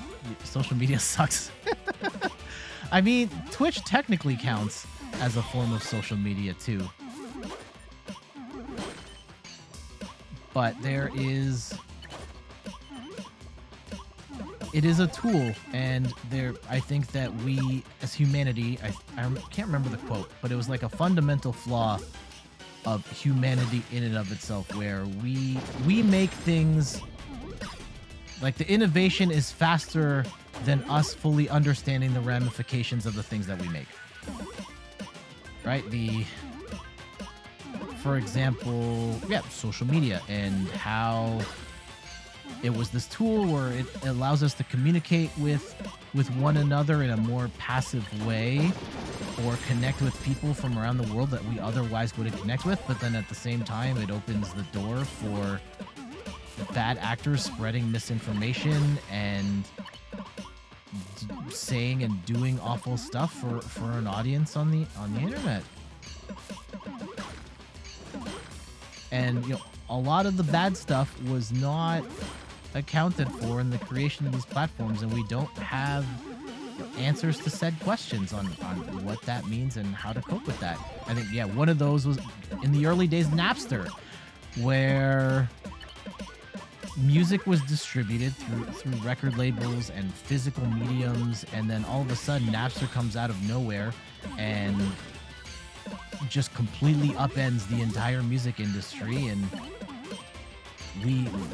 we had this technology and it made it great, but then we had no idea how to deal with that from a legal standpoint, from a business standpoint. Like how do musicians and artists make money on music when it can be distributed for free on the internet?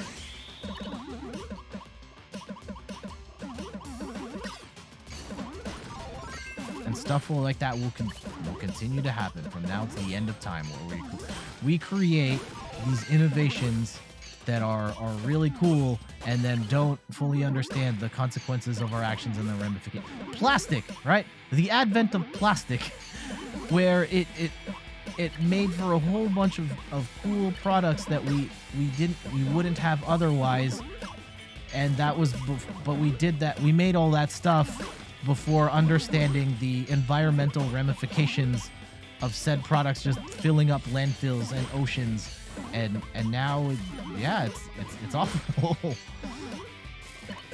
But is it too late? I don't know.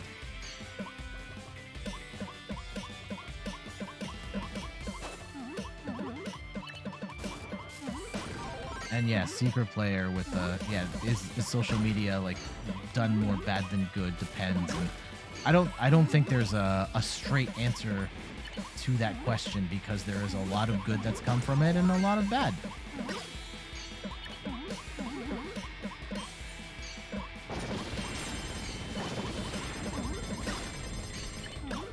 Right? Like there's an entire generation. Like I am at this point, the world of dating. Like I remember in the early days of the internet, where it was still kind of taboo to do the online dating thing, and it was a point of embarrassment when you're like, oh yeah, I met my husband on the internet, or what have you.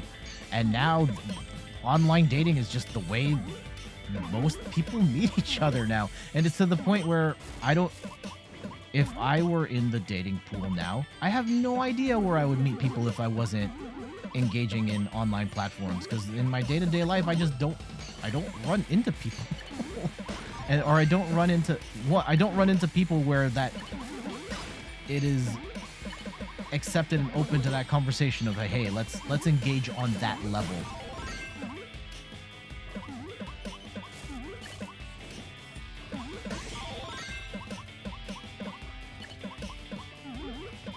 Oh, top 2. Oh, now we're top 2. And can we close this out and get the win? I don't know. Okay, their board's not looking great, so can we keep the pressure on and close the door on them so we can take our Okay, well, let's not speak too soon here, especially with all the junk coming. Oh, we're throwing all that back at him. And hopefully that can do it.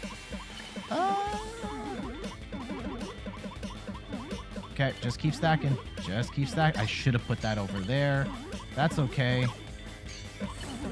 Spin that around. Oh, they are not going down easy. Okay. Okay. Oh, no, that's not where that was supposed to go. Uh-oh. Oh, no. Oh, no. Hold on. Hold on. We're not out of this yet. Not looking great, but hanging on as best we can. Oh, gosh, that's a really big stack. That's a really big stack. And, no!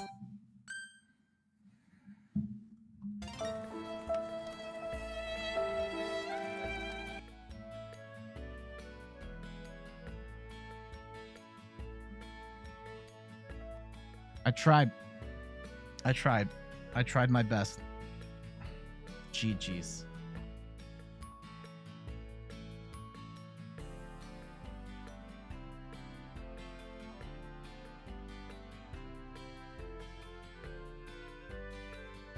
GG's. Hate to see that. Look, even in the chat, right? The evolution of chat and conversation with one another, right? And meme culture and just JF rap. Like, think about like the conversation, right? A decade ago, that was just the letter F, and now I know exactly what it means. A whole thing, right?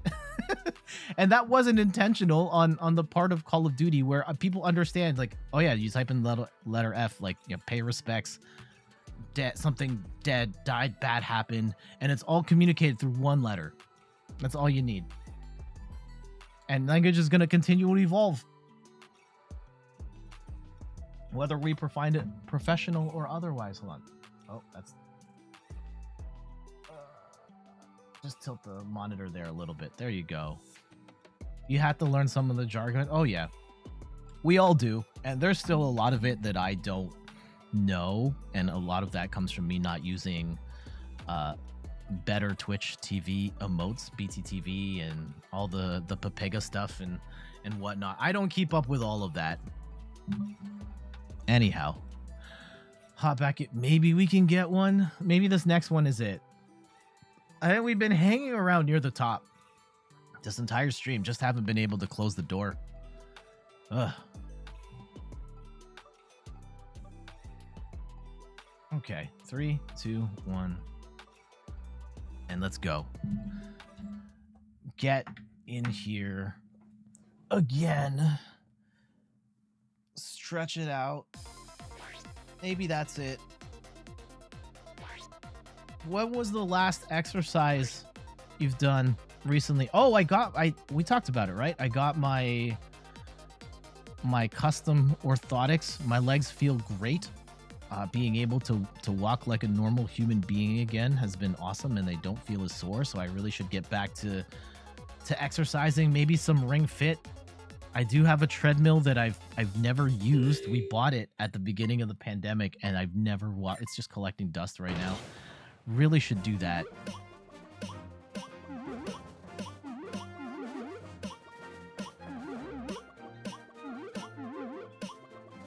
That would be nice. What other things? Talking about like the evolution of like the evolution of communication and the idea of like Twitch and live streaming as a whole has made this just how we communicate with each other different, right? The idea that you can tweet at a celebrity right now and they might tweet back at you is insane. We didn't have that ability in, you know, even 20 years ago. Or the idea that you can be on Twitch and you can watch me play a video game or play games with me, or we can be in a lobby with 98 other people playing Tetris and all be able to communicate with one another in the chat. That's insane. And what are the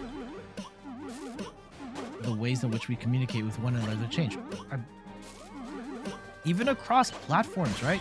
Part of why people love Twitch and the way that the chat works, and versus something like YouTube, where the culture of streaming is not the same on YouTube as it is on Twitch, and that turns a lot of people off from watching YouTube live streams or streaming on YouTube. Where yeah, they at a they're working on it. YouTube is getting better at live streaming, and they continually add features to try and get it closer to parity with where Twitch is. But culturally, YouTube isn't there yet, to the point like down to the jargon and the lingo and how we communicate with one another within the context of this chat feed. It's weird, but it's crazy how the language continues to evolve and how we communicate with one another evolves over time.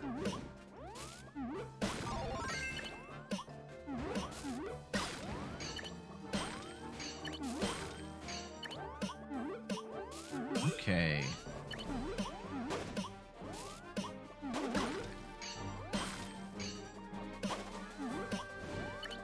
Here we go.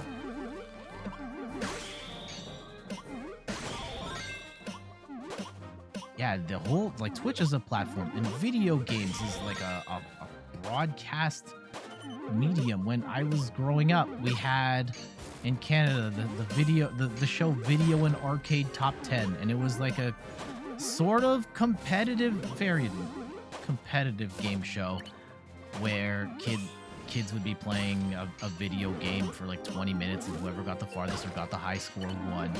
But that was it. That was the entirety of video game content that we had growing up.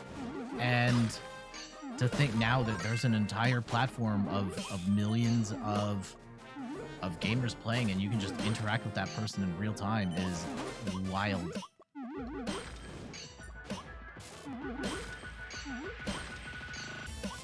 Very cool, very different. And again, like, even like just Twitch has evolved in the how people use it and the types of content people make, and the meta's kind of shifting all the time. This is not good. I don't like how I've stacked this at all. Okay, let's see what we can do to clean it up.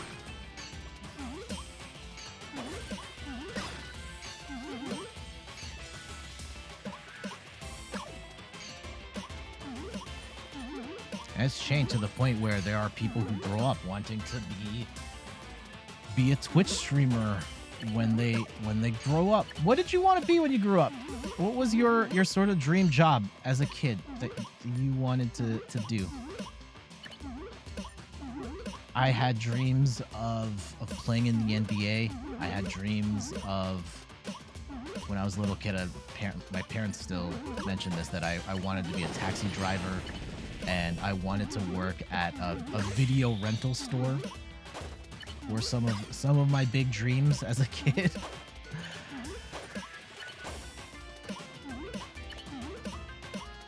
Other job, like, there are just entire jobs and stuff like that didn't exist, right? The idea like everybody wants to be a Twitch streamer or a YouTuber, like, just wasn't a thing.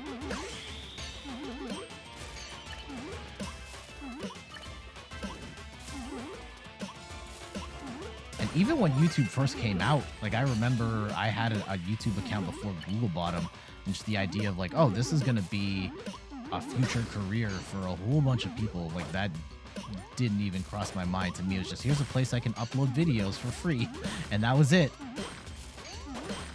And I uploaded dumb stuff. Uh-oh.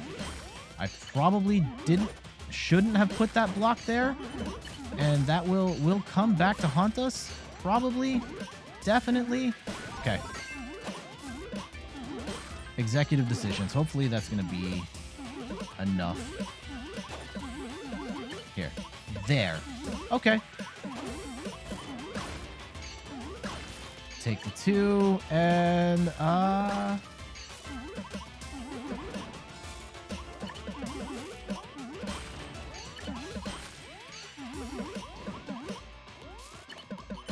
here we go.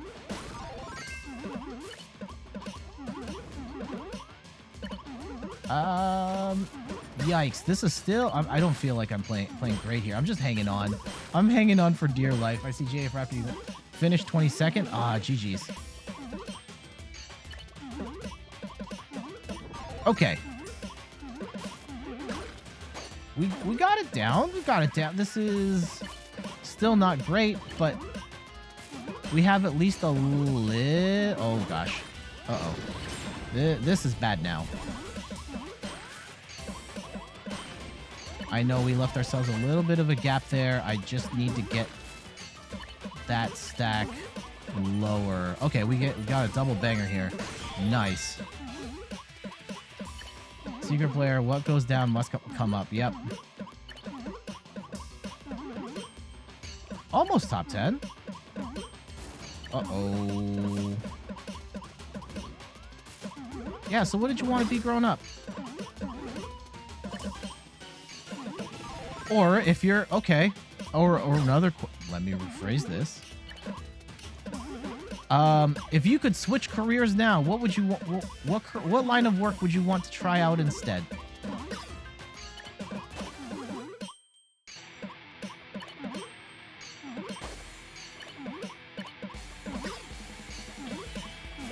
I think at a certain point in my gaming quote unquote career, I probably would have said I would have liked to have tried to make it as a like a fighting game competitor, and I think that could have been fun, but it also would have been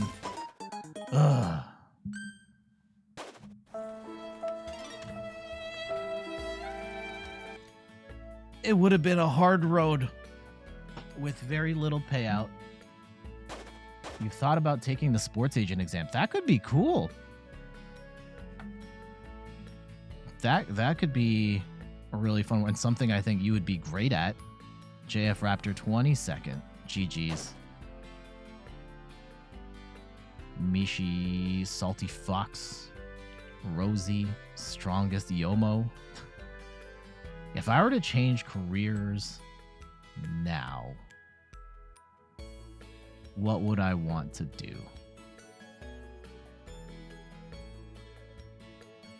It probably would be something with content creation, and I think Twitch would potentially be a part of it. Like if I were to get the loser dork GG's, if I were to ever build up the in third person ecosystem up, that would be cool. But I don't know the particulars of that. But I know it would be some sort of combination of writing, making videos, and streaming. That would be a potential line of work I would be interested in doing. I did apply for, I talked about this a while back. There was an esports show that was being developed by a major chain of movie theaters here, and I applied to it and I got past the first round. I didn't ultimately make it on the show, but some sort of personality for that type of show could be kind of cool. You got the math and the professional client service part down. Yeah. Lots of connections in such industries. Yeah, if it's something you're really passionate about, sure, why not? But it is hard, I will say, as you get older and responsibilities pile up and you've got bills to pay, it does become harder to change your career path and your trajectory. I've had opportunities. There was a job at I don't know if I can say the organization, but there was a job for helping to like manage fundraising at video games specifically. They were looking to get into fundraising through stuff. Their organization that was trying to do extra lifestyle things and mobilizing streamers to help raise funds for their specific cause. And I did make it past. I did get into the interview phase. Ultimately wasn't chosen, which is okay. But I think that would have been a cool job for me based on my experience as an influencer and as someone who has raised money for, in the video gaming space in the past for a similar cause. And yeah, focusing my efforts on that could have been cool. Other potential things I thought about, like growing up, making video games, but I have no skills in that front. Well, okay, that's not entirely true, right? I have no programming skills. I have no idea that. I can't draw. At a certain point, I guess I could make music. I can't really do that now. But one of the things on inthirdperson.com was I interviewed, because I've worked in the past as a project manager. Actually, let me pull that up. Let me see if I can find that interview. Ooh, am I supposed to? I might get in trouble for this. Actually, she told me not to like promote it specifically. But if you go on inthirdperson.com and you search, I know this is not the oh, there she is. Okay. Where is she now? I'm gonna pull up my. No, I'm not gonna pull this up on stream. This was many years ago. If you search for project manager on inthirdperson.com, I'll at least put the link in the chat and show where's the button? Here. Go here.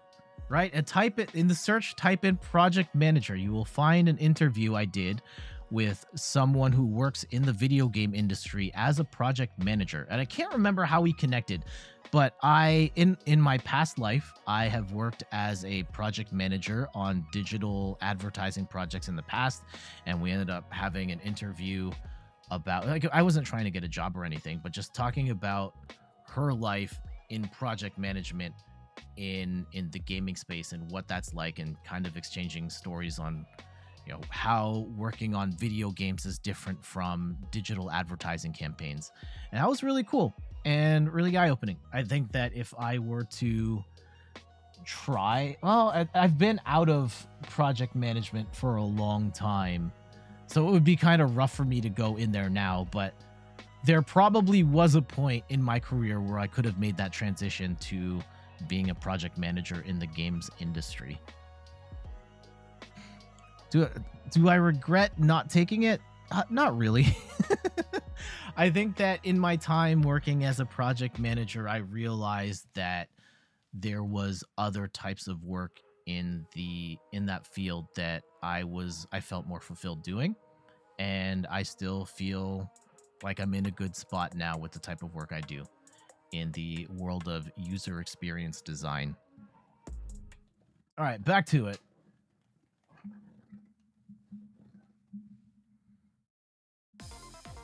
Yeah, working on video games in some capacity seems like it would be cool.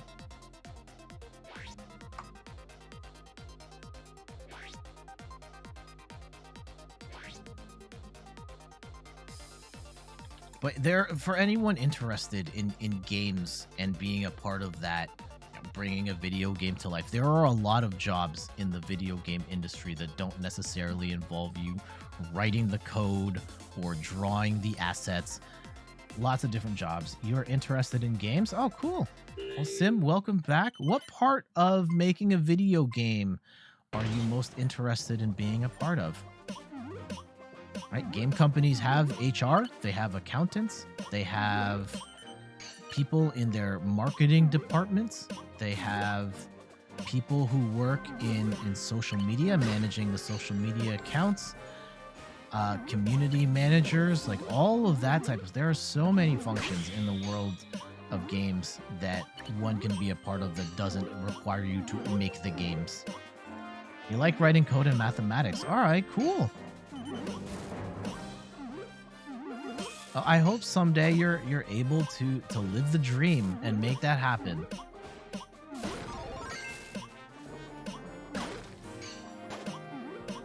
And for anyone else that has a passion for games but isn't necessarily inclined to do the direct work on making a game come to life, there are all sorts of jobs in the gaming space that could apply to your skill set.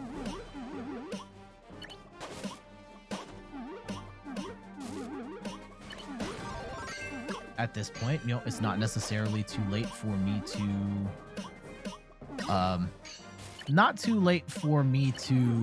be involved in some capacity with the skills that I have in terms of UX, maybe designing a site for a video game or something like that.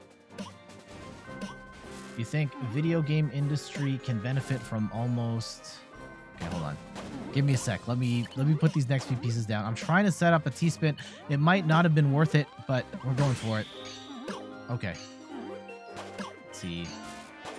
Video game industry can benefit from anyone looking at giga projects like GTA or Red Dead.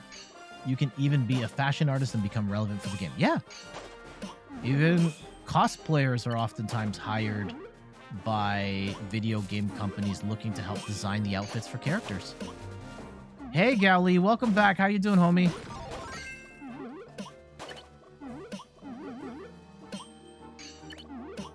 We were just chatting about the different types of jobs in the video game industry and what capacity would you be interested in working within it?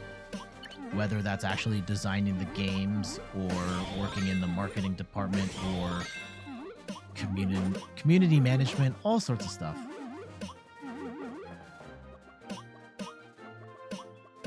What part of it would you want to be interested in?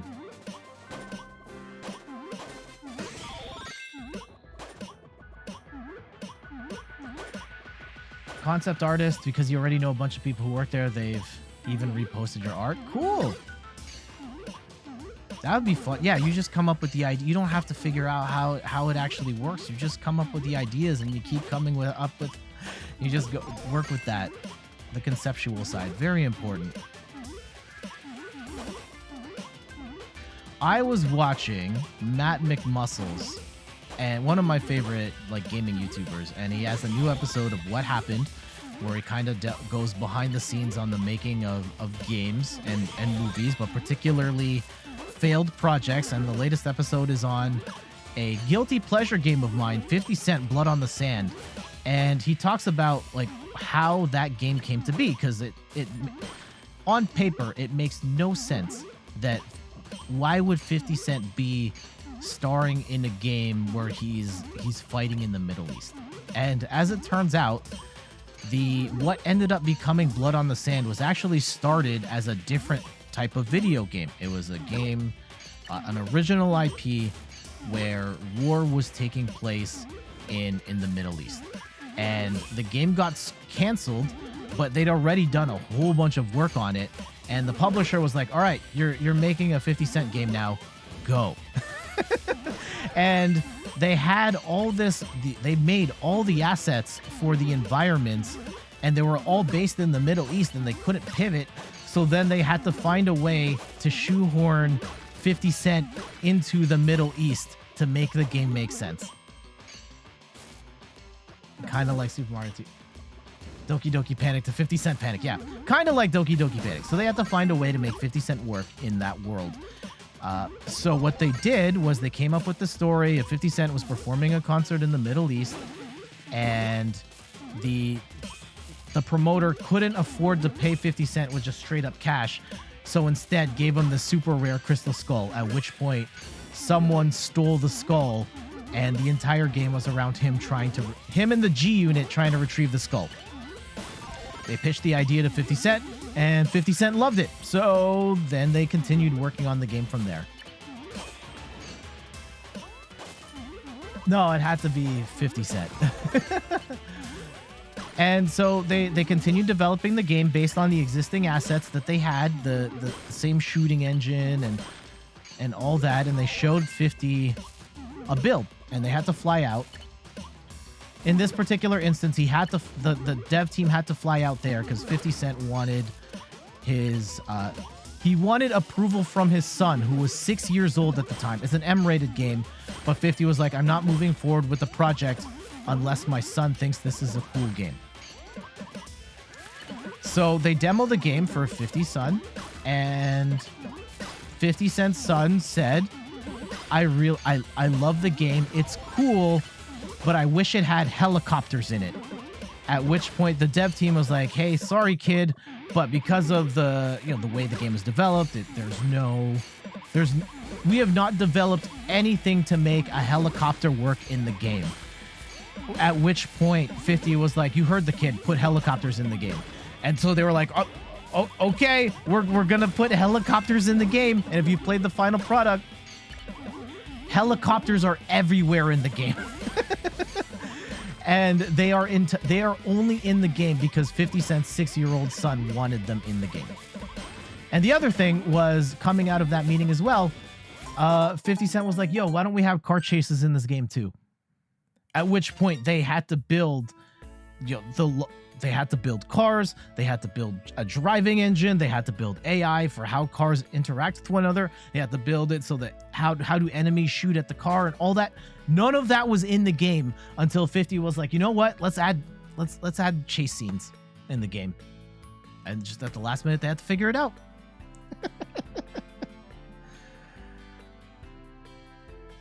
And yeah, power move, yeah. When you're 50 Cent at the peak of his powers, you can tell people, yeah, put helicopters in my game because my kid said so. So kind of crazy that happened, but kind of cool too.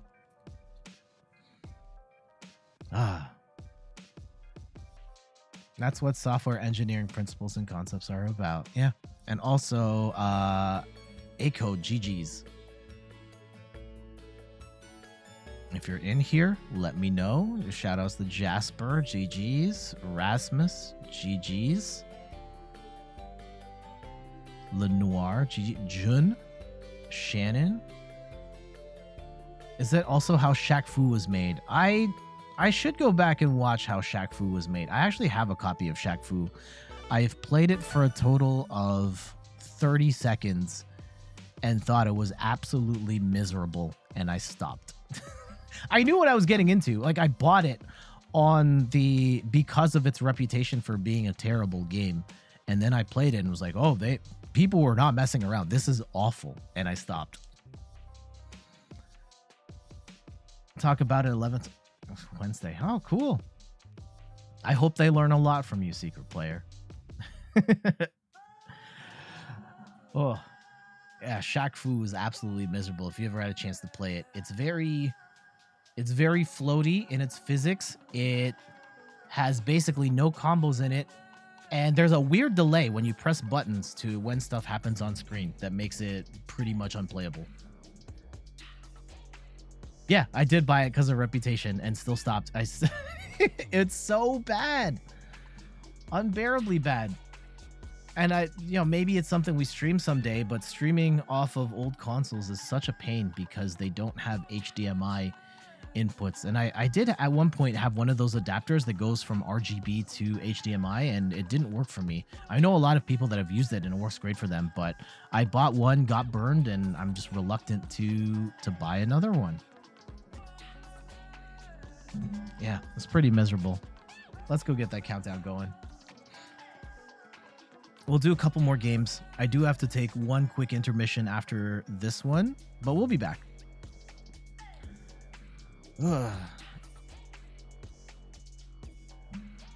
Gowley says, you should play that some weekend. Guilty Pleasures. A series where you spend like 30 minutes showcasing a title. We kind of do that now with the Games Nacional stuff, but the logistics of playing old games is a huge pain for the stream. Having to get an adapter, or I have to use an old capture card, which then introduces delay, and it maxes out at 720. It's a whole process of getting an old console to work. And so I focus my content almost entirely on stuff I can play on modern consoles. See, it's most of the time it's not worth the trouble for me to hook up an old console. Maybe I try again and just buy one of those adapters and maybe it'll work better than the last one. But the last one I bought, it flickered like crazy and the colors were all messed up. I think I have a video on my YouTube channel of me using that sort of RGB to HDMI device, and it didn't work at all for me.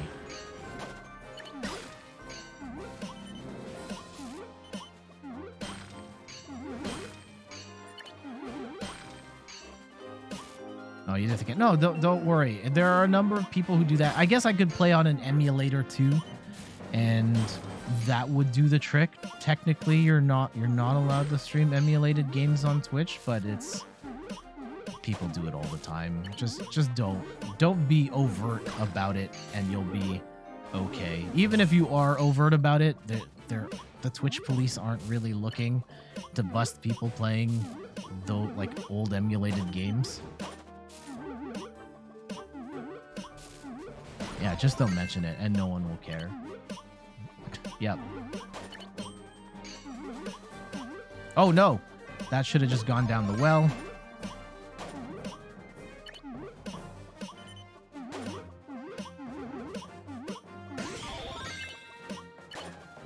Oh, gee, yikes.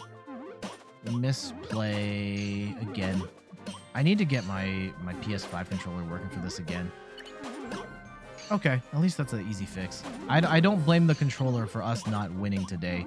That is my fault. We've got lots of good chances. We've finished second at least once and been in the top 10 almost every game we've played in. I just haven't been able to seal the deal.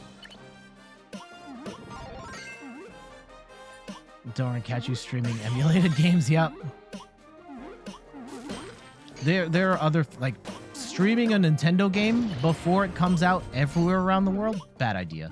Like, I've seen a lot of people get banned on Twitch because Nintendo filed a DMCA because you're in Australia and it's midnight in Australia and you're streaming the hot new game, but Nintendo's like, nope, not out yet in our neck of the woods in West Coast California.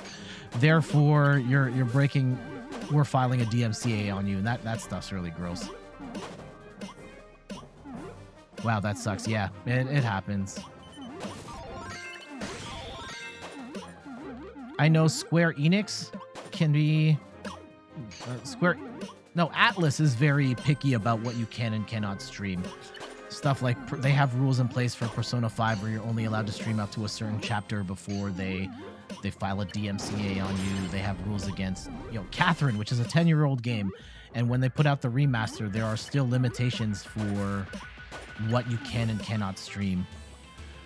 And I don't think they were enforcing Catherine as hard, but I know that that is a thing they've mentioned, like specifically don't stream past this point for reasons. It's silly, but they do have the right to what you can and cannot stream. That's actually true for every game. Technically, it is within a game publisher's right to stop people from streaming their games. However, they're within their legal rights to stop people from streaming their games. However, for the vast majority of publishers, they have found that when people stream their games, people are more likely to buy them, and it works as marketing for their game. So they lean into it and they embrace creators. Most publishers embrace people streaming their games. Right down to paying streamers thousands of dollars to showcase their game, right? When Ninja played like Apex and stuff like that. Apex was one when that launched. A lot of the top creators were paid to play the game early. Rogue Company was like that too with Dr. Disrespect. And they even put Dr. Disrespect in the game. But then the moment that deal came up, Doc was out. Doc hasn't played Rogue since, I don't think. You've never played Apex. First off, welcome Mystical Ninja to the stream. I hope you're doing well. I have played number one stream. I have played Apex one time, and it's kind of a shame because I actually Mixer's gone, RIP. And to Mixer's credit, there is something that Mixer did at a fundamental level that Twitch does not do. Mixer had basically no delay between the streamer and the viewer because it was built on a protocol that basically runs in real time. And Twitch doesn't have that. YouTube doesn't have that. Mixer had it though, but it wasn't enough for Mixer to continue living as a platform.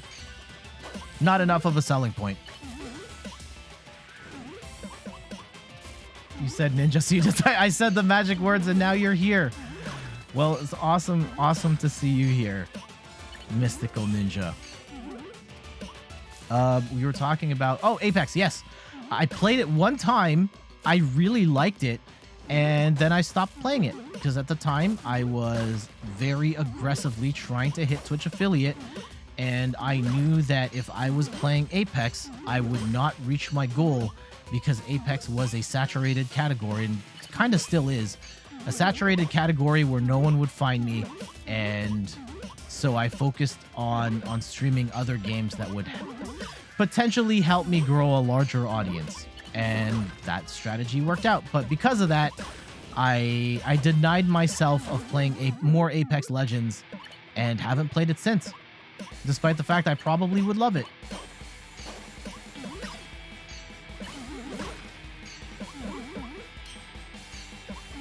Calling out. I wasn't calling out. I mean... Technically, I guess I did call out a lurker. Oh, man. Shoutouts to Zach Bussey, or Busey, I think is actually his name. The Twitch news guy. He has a segment, because in Ninja's masterclass, he actually says to call out lurkers, which is a terrible thing to do. But Zach has made it a feature on his stream where he plays music and he calls out every single lurker on his stream as a segment for content. And he called me out, and I was very embarrassed, and I did not say hello. Despite the fact that Zach has actually been on this channel a couple of times, and it was cool to see him here. I probably should have said hello.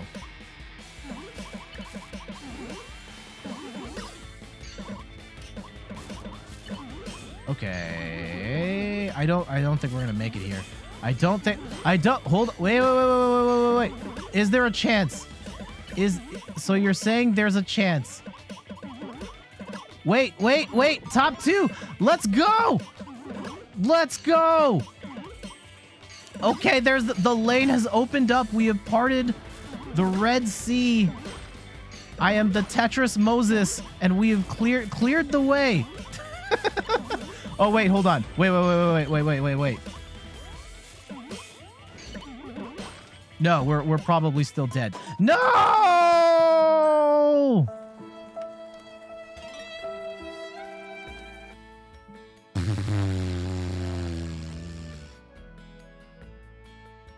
GG's.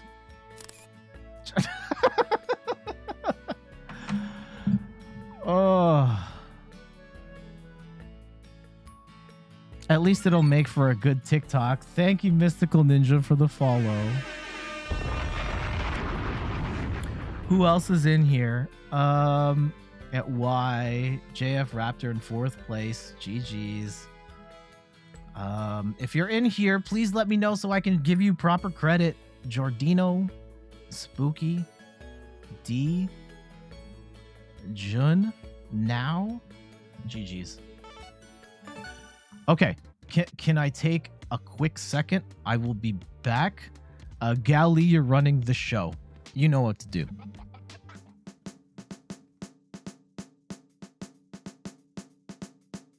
Okay, yeah, hop on in. We're wrapping up soon, so if you can hop on soon, that would be great.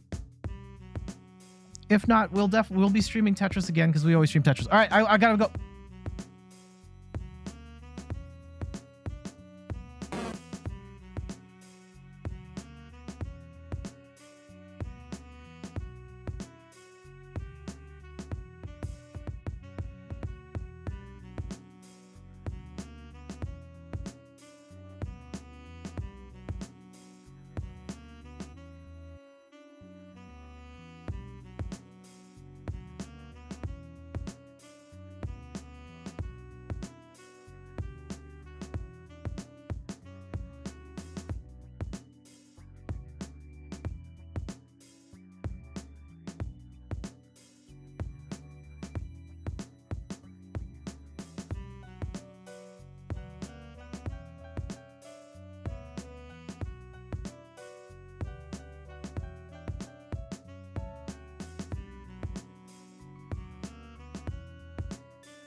Thank you, Gali and JF Raptor, for covering for me while I was away.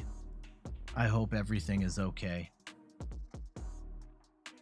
Let's get a couple more games here of Tetris. Shout outs to the homies always with me. Pikachu, Snorlax, of course.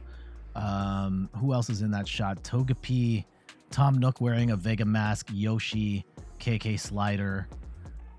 Shout outs to Iron Man currently covering the hole in the wall, Lucario, Sobble, Blanca, Raichu, Pikachu, of course, Gyarados in the back. Let's go ahead and get this countdown going. I have a giant plush sitting behind me. Oh man, I love Snorlax so much. It was I didn't buy Snorlax with the intent of it being a prop on the stream or like being my companion on stream. I wasn't streaming at the time when I bought Snorlax. We saw that there was a day where those were being released, and it just made it in the news cycle. And Steph and I were really into Pokemon Go at the time, and Snorlax was my favorite Pokemon from that game. And when EB Games, now GameStop, had it, we were like, oh, let's go get this thing. And it was expensive, and maybe one of the most ridiculous purchases we made at the time. And for years, Snorlax just kind of sat in the living room of our condo. We didn't really sit on it. It was just kind of off to the side there of this big beanbag chair that we bought because we're big kids at heart. And it didn't really do anything. And then when we moved to this house, our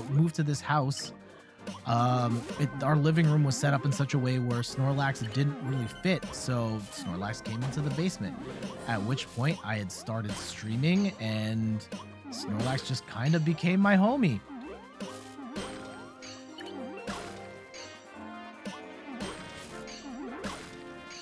And, from the beginning, oops, sorry, I bumped the desk there.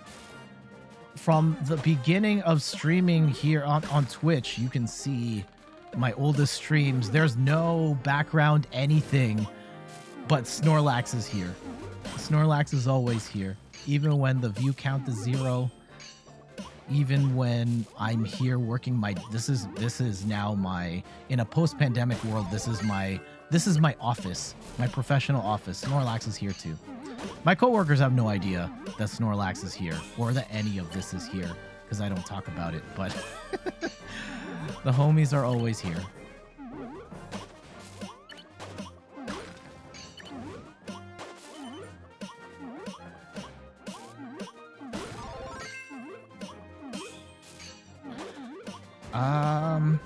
What were we talking about just before I stepped away?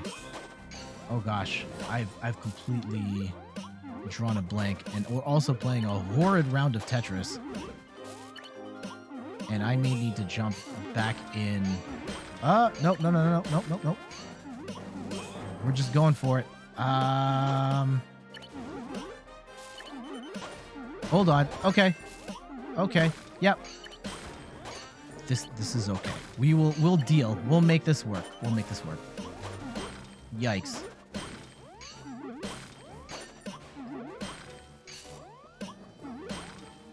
Whew. Yeah, what were we talking about just before I stepped away? I thought it was a good subject. I can't remember it now. Oh man, I'm getting old.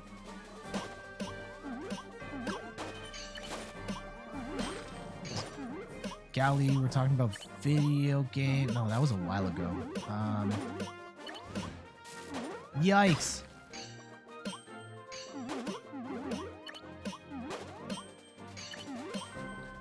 Okay. Bring it down. And sweet. Okay, we're good. Any other? Okay, we'll just start a new subject. What do y'all want to talk about? Or here, I am Jet AMA. I'm just winging it now. I have no idea.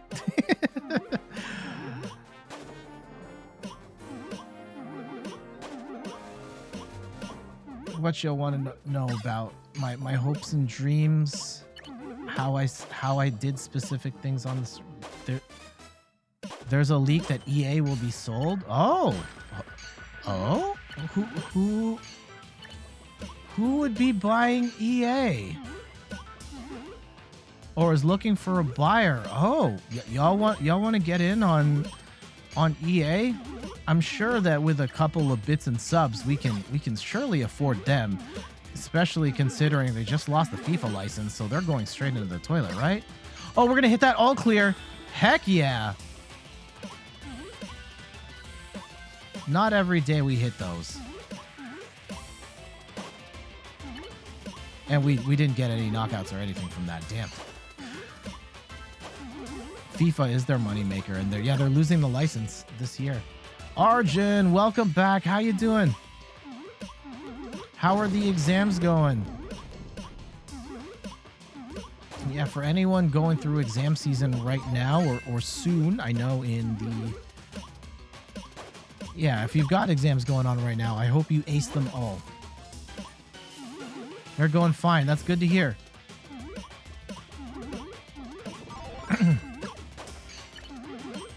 Keep up the great work, and you'll do fine. The craziest exam, I mean, it wasn't the craziest exam. A notable exam I remember. 1 of 5. Jeez. I had an English exam followed by a drama exam later, like the next day. And for our English exam, we decided there was no. Okay, it was a final assignment in English, and it was a play. We were doing a scene from a Shakespeare play. And we decided, because my friends and I were doing drama class as well, and we had just learned in drama class how to do fight scenes. So we thought, hey, let's do this fight scene from the Shakespeare play. And we had fully choreographed it. And when we actually did the thing, my friend took an audible, and they were supposed to punch me with one hand, and they ended up elbowing me with another arm. And I was not ready for that arm going that direction, and I ended up getting smoked in the face, and I ended up with a black eye. And I had my drama exam the next day, and it was supposed to be a series of skits that we were to act, and I had to do all of them with a black eye because I'd just been hit in the face the day before. There was no makeup or anything I could do to cover it up. We didn't. Maybe if I have no idea if I could cover up a black eye that bad, but I ended up doing the entire exam with a black eye.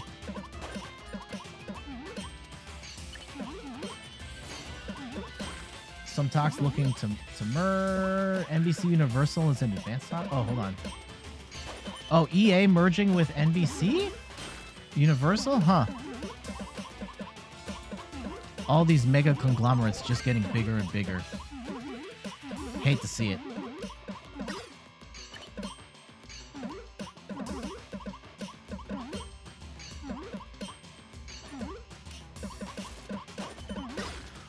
Okay. No, competition is good. Helps to keep the prices down, gives more opportunities for people to work, and breeds innovation as people try and one-up one another. And when there is a monopoly in place, someone has all the power, and ultimately hurts everybody in the long run. And yeah, as video games start to merge, and there's only a handful of players and it's getting less, I think, yeah, indie games are great, but at the people at the top, there's just fewer and fewer. Okay.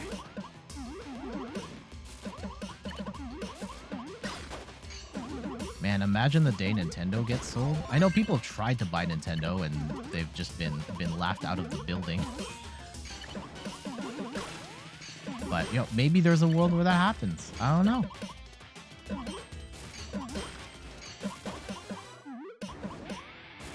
Uh-oh.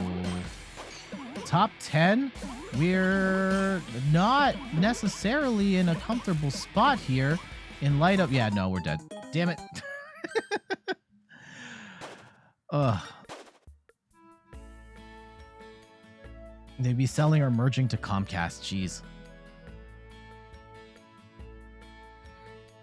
Alright. Is there anyone here we can shout? Rain, Ayami, Shanebot, Koga, Roxy, Queen M, Rashomon. It's my favorite Digimon. Actually, I have no idea. I've never got into Digimon or Yu-Gi-Oh or anything like that. Just Pokemon. Sorry, I'm starting to drop frames here. I hate to see that.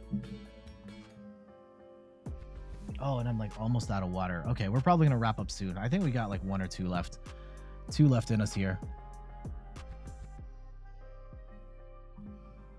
Oh. Yeah, I'm excited to...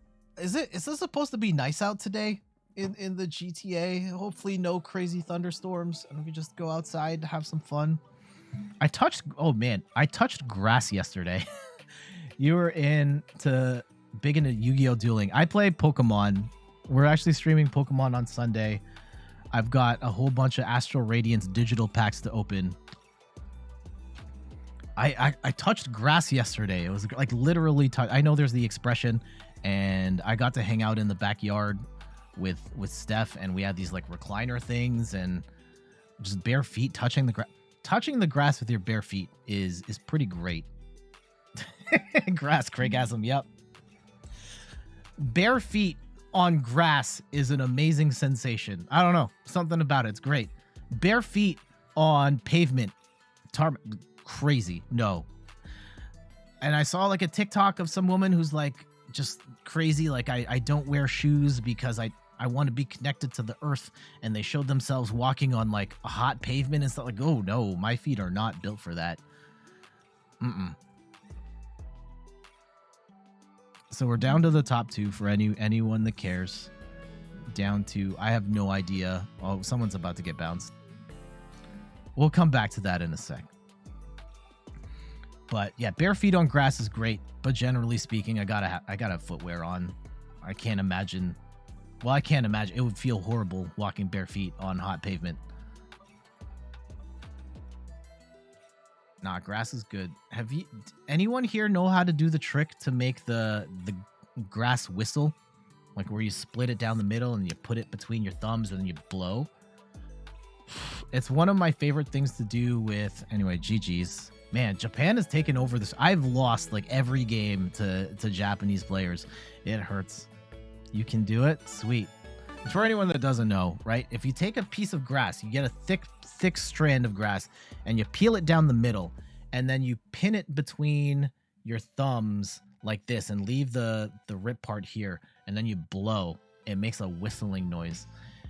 And it's a cool party trick, I guess. My favorite thing to do is with my sister-in-law's dog, Dusty, and every time he hears that whistle, just comes running to me. Doesn't matter. If he can hear it, he's coming to me. Just like, hey, what's going on? I heard the whistle. I got to do... But yeah, fun party trick. Maybe we'll do that on... No, that would be super annoying to do on stream. Maybe if we're outside, if we're doing a spray paint art stream, which I have not done in... We didn't do it last season, but maybe we'll do a spray paint art stream this year, and that could be fun. We'll see. Let's do like 1 or 2 more. Would y'all be interested in watching a spray paint art stream? Do I have any like on the... No, I don't have any on display right now, but spray paint art's a lot of fun, and it's pretty easy to learn in case anyone was interested in getting into it. JF Raptor says you'd like to see one. Okay. I will keep that in mind. Will you draw me like one of your French girls? Yes, Gali, yes. Just here's a blob.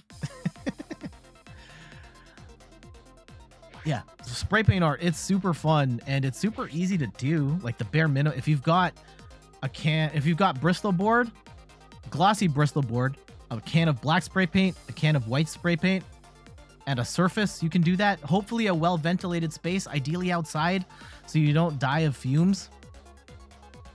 It's a lot of fun, and it's pretty easy to do. Oh, you'll probably need like cups and stuff or plates to make circles, and it's really easy to do paintings with like planets and stars and all that. I often do them for... Yeah, the extra life rewards to date have been all of my spray paint art. Uh-oh. Bad 4 wide. Bad 4 wide.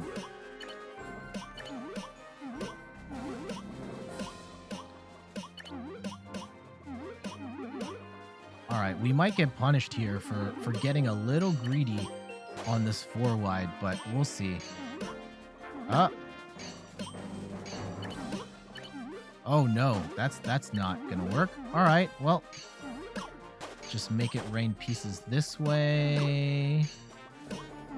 Not a great 4 wide. There was too many gaps in that string. Okay, well, we'll try again another time.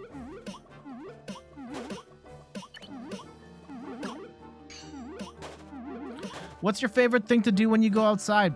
Do you like going to the beach? Do you like playing a sport? Do you just like to sit in a hammock? Do you like to read books on the beach? What's your favorite summertime pastime activity? Like to play sports, baseball, perhaps? What's an outside? Do you just like touching grass?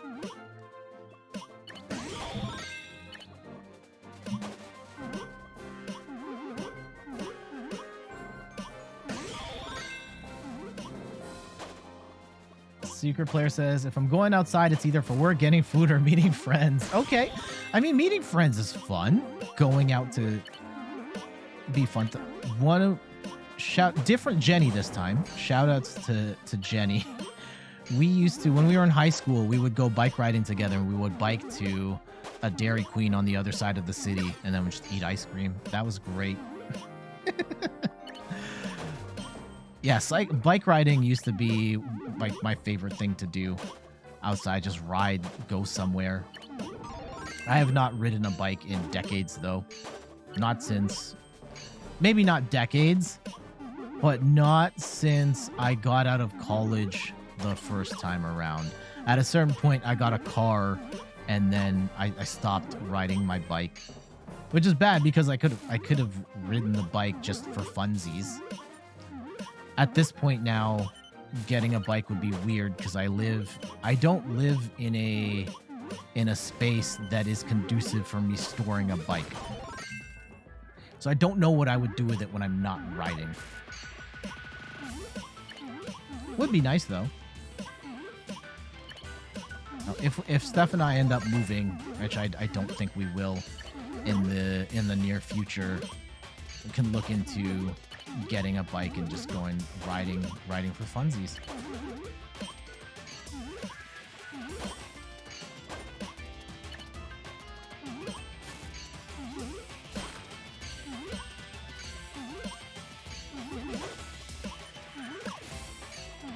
What other stuff to do? Maybe you like to go to the amusement park and ride roller coasters. I know I definitely don't. I'm not cut out for that life. Not that much of a thrill seeker in that way.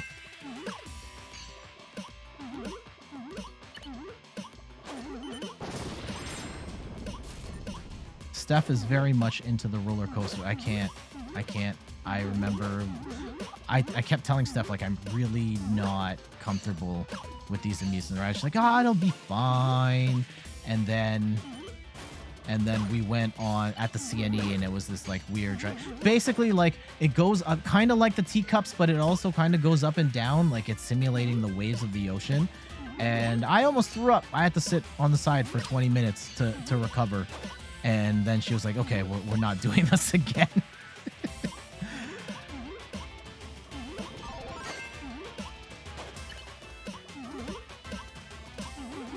Still go to like amusement parks and you know, carnivals and stuff like that, but it's mostly to be part of the vibe and play games and things like that. I can do some of the rides at Disney, some of the more kid-friendly experiences. I love my favorite experience at Disney is the Haunted Mansion. I love that. And the effects they use to make it look like they're ghosts feel so convincing to me, even though it's literally just mirrors creating it, but the effect is so cool. I told you this would happen? Yeah, I did. Yeah, the worst one, and like, Haunted Mansion. Another thrill-seeking thing. Like, Steph really wanted to swim at a coral reef on our honeymoon in Japan, and like not Japan, in Hawaii. And she hyped it up. It was like, okay, don't worry. Like, you can swim well enough. You're gonna have a snorkel. You can breathe, and it'll be fine. And you know, Steph was swimming. She went like way deep into the corals and enjoyed it. And I really struggled with the snorkel. I couldn't figure out, because I'm a terrible swimmer, and I couldn't figure out the logistics for swimming and breathing with the snorkel without, you know, water getting in my mouth. But the big thing was, within like 5 minutes of us getting into the water, and it took us hours to take this bus to the coral reef that we were at, within 5 minutes of us hitting the water, I smashed my knee on the reef and was bleeding profusely. I still have the scars on my knee from hitting the reef, and I just had to spend the rest of the afternoon on the side watching Steph in the water. And she was like, "Oh yeah, I was following a turtle and all this other aquatic life, and that was amazing for her." And I just sat on the side just watching. It was for the best. Hello, Jamie. Welcome back. How you doing?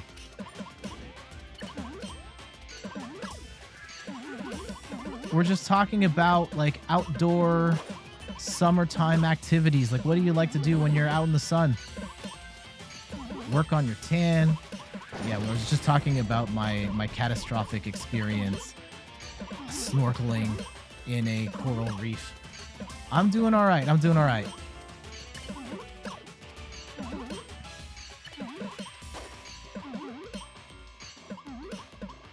Okay, hit that Tetris.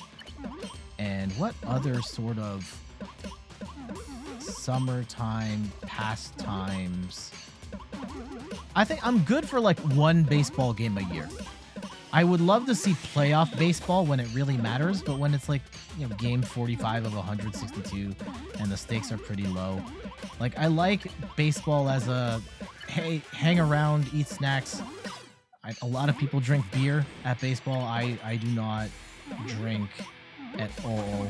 So I just kind of enjoy the snacks in the sun and just kind of having a conversation with someone. And yeah, the baseball can be all right. I grew up playing Little League Baseball, and I'm not as into the sport now, but I can get invested when I'm in the moment. There's like 90 games in baseball now. Did they actually cut the season short, or is it because the lockout cut the games and stuff?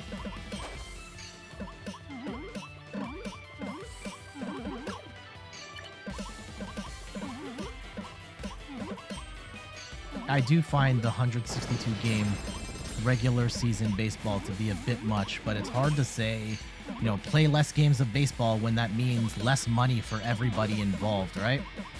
Uh-oh. Uh-oh. Damn it.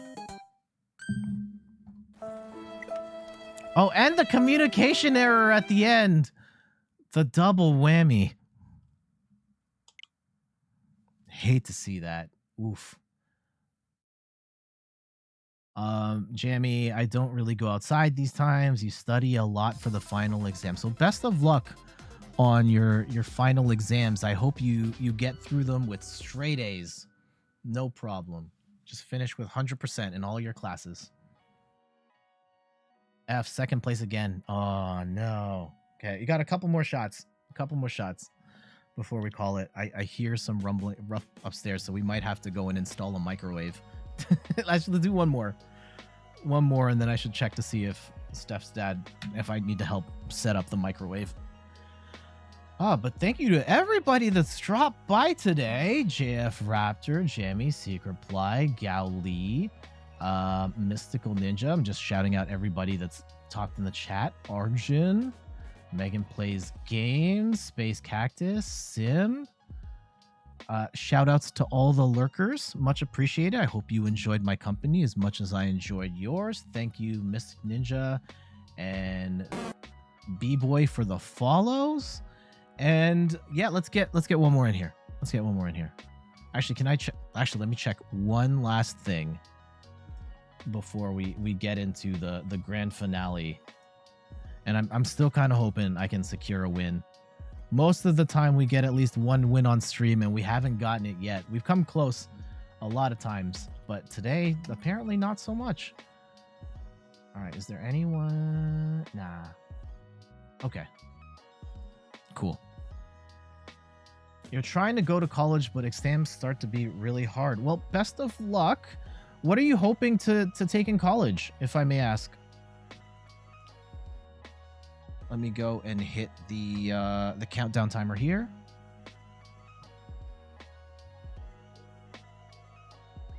"20 seconds. Ish.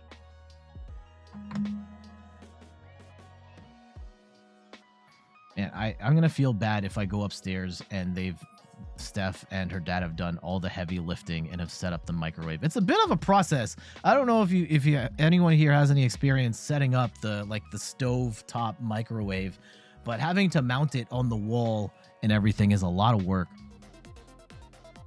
It's thundering now where you are. Well, I hope you're able to stay dry and safe, and hope you don't go through like an epic storm like we just did yesterday. Send the severe weather? I hope not. You're looking for bilingual German and Italian. Oh, sweet. Buongiorno. I don't know if that's actually a Italian word. And my German, Steph has been trying to learn German. Well, has been learning German. She takes, what is the app that teaches all the Duolingo? Yeah, she's been doing Duolingo for over a year now with German.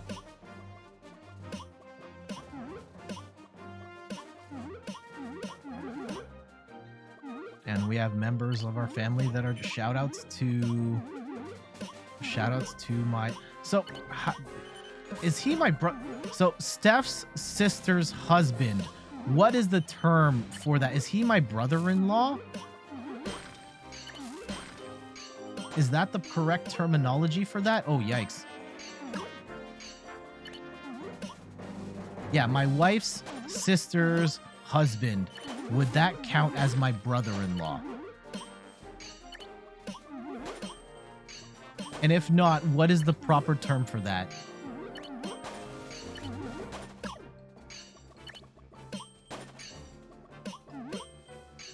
It's just yes. Okay, so yeah, my brother-in-law Yasha. He is German.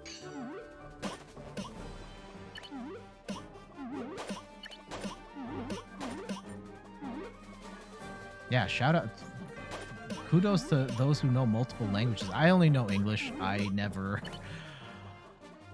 really put in the time to learn a second language. And at this point, not too late, but yikes, I'm playing some horrid Tetris right now. I am of Filipino descent, and I never learned how to speak Tagalog. It wasn't really... My parents never pressed me to learn, and I never felt too motivated to learn, so I never did. And now I've been around, Steph's family speaks Spanish, and I haven't learned anything. I can sing happy birthday in Spanish, that's about it. Wouldn't your brother-in-law be your wife's brother? That's what I was saying. I don't know what the proper term is. Maybe it is brother-in-law, I don't know. That's a Google search away from me, but not while Tetrising.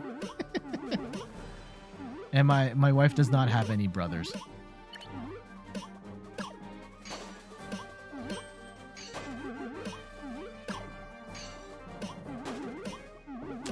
Side note, okay, the stream's taking a little bit of a weird turn here.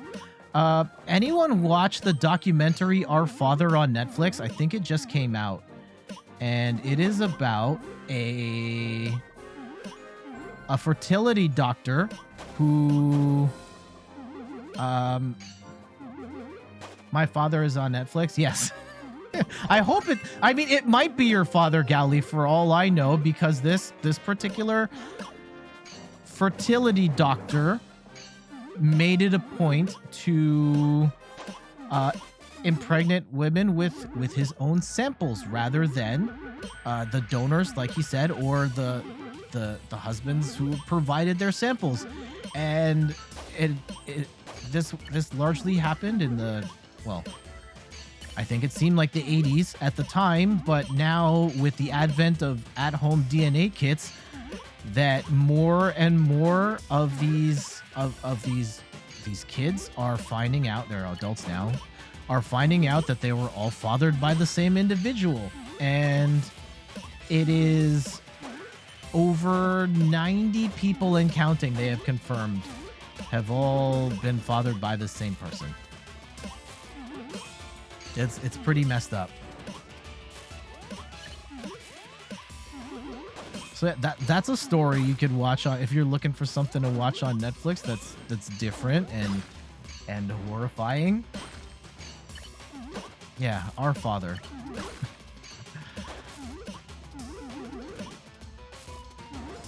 The idea is, anyone here done an at-home DNA? Oh, are we gonna get bounced already?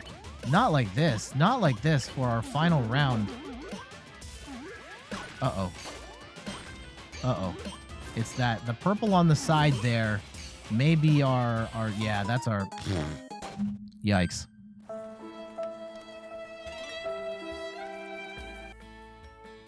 Because what if you're dating someone and they're your sister? Yeah. This is a real problem that is in that town, because it's almost everybody that's been confirmed so far lives within a 25-mile radius, and they've already mentioned that they have run into people in their day-to-day life and found out, like, oh, that is my sibling. It's a bad blind date, yeah. Potentially. And yeah, making it worse is that this person has, you know, medical conditions that would make them not fit to be a donor under any other circumstance, but because they were in that position of power and they exploited their power, now all of these kids have all of the same health deficiencies as him.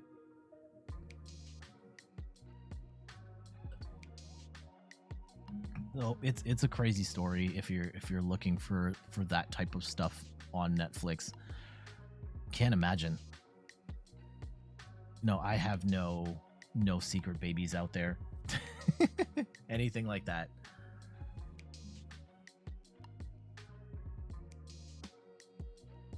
But yeah, finding out that, like, oh, this person you're seeing or you married to, like, oh, you might go really far in a relationship. Find out, like, ugh.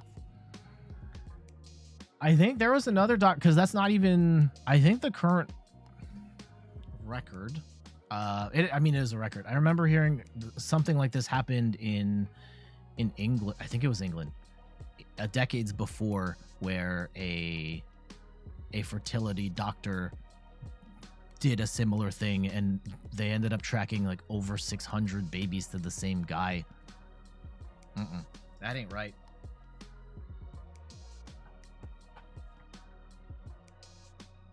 But yeah, it's scary time, and like it is easy to prey on people like that when they, you know, you're going to a fertility clinic when you're like in a vulnerable state because you're struggling to make a baby, and you go through these checks and balances, and especially if the husband has brought the sample too, and like to bait and switch that, not okay.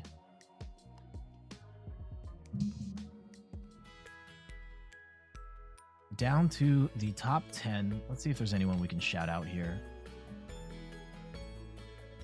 Rosie, Moline, Salty, Jimmy, Kai, Haru. Haru again. We've seen the name Haru a bunch today. I wonder if Haru is actually here, or they just happen to be playing a lot and are matching with us randomly. Either way, shout outs to them.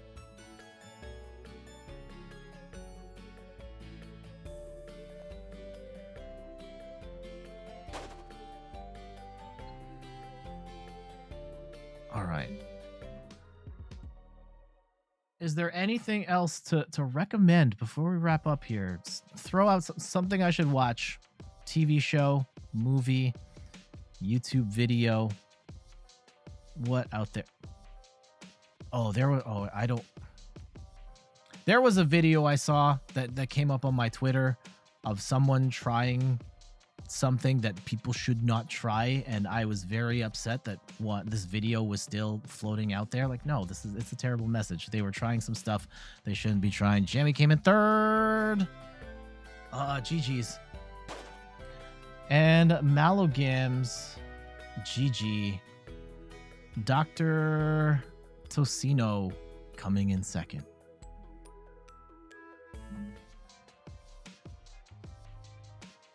Yeah. Any final record? We were debating possibly going to see Sonic in the theaters, and maybe we still will, but that hasn't happened yet. You finished 5th in a different lobby. Damn. I've heard Sonic is good. Don't spoil it for me, please. But I've heard it's a good movie. I like the first one. First one's totally fine as a kids movie around Sonic the Hedgehog, and now Sonic 2 is the highest grossing. Oh, I do have one last recommendation before we go.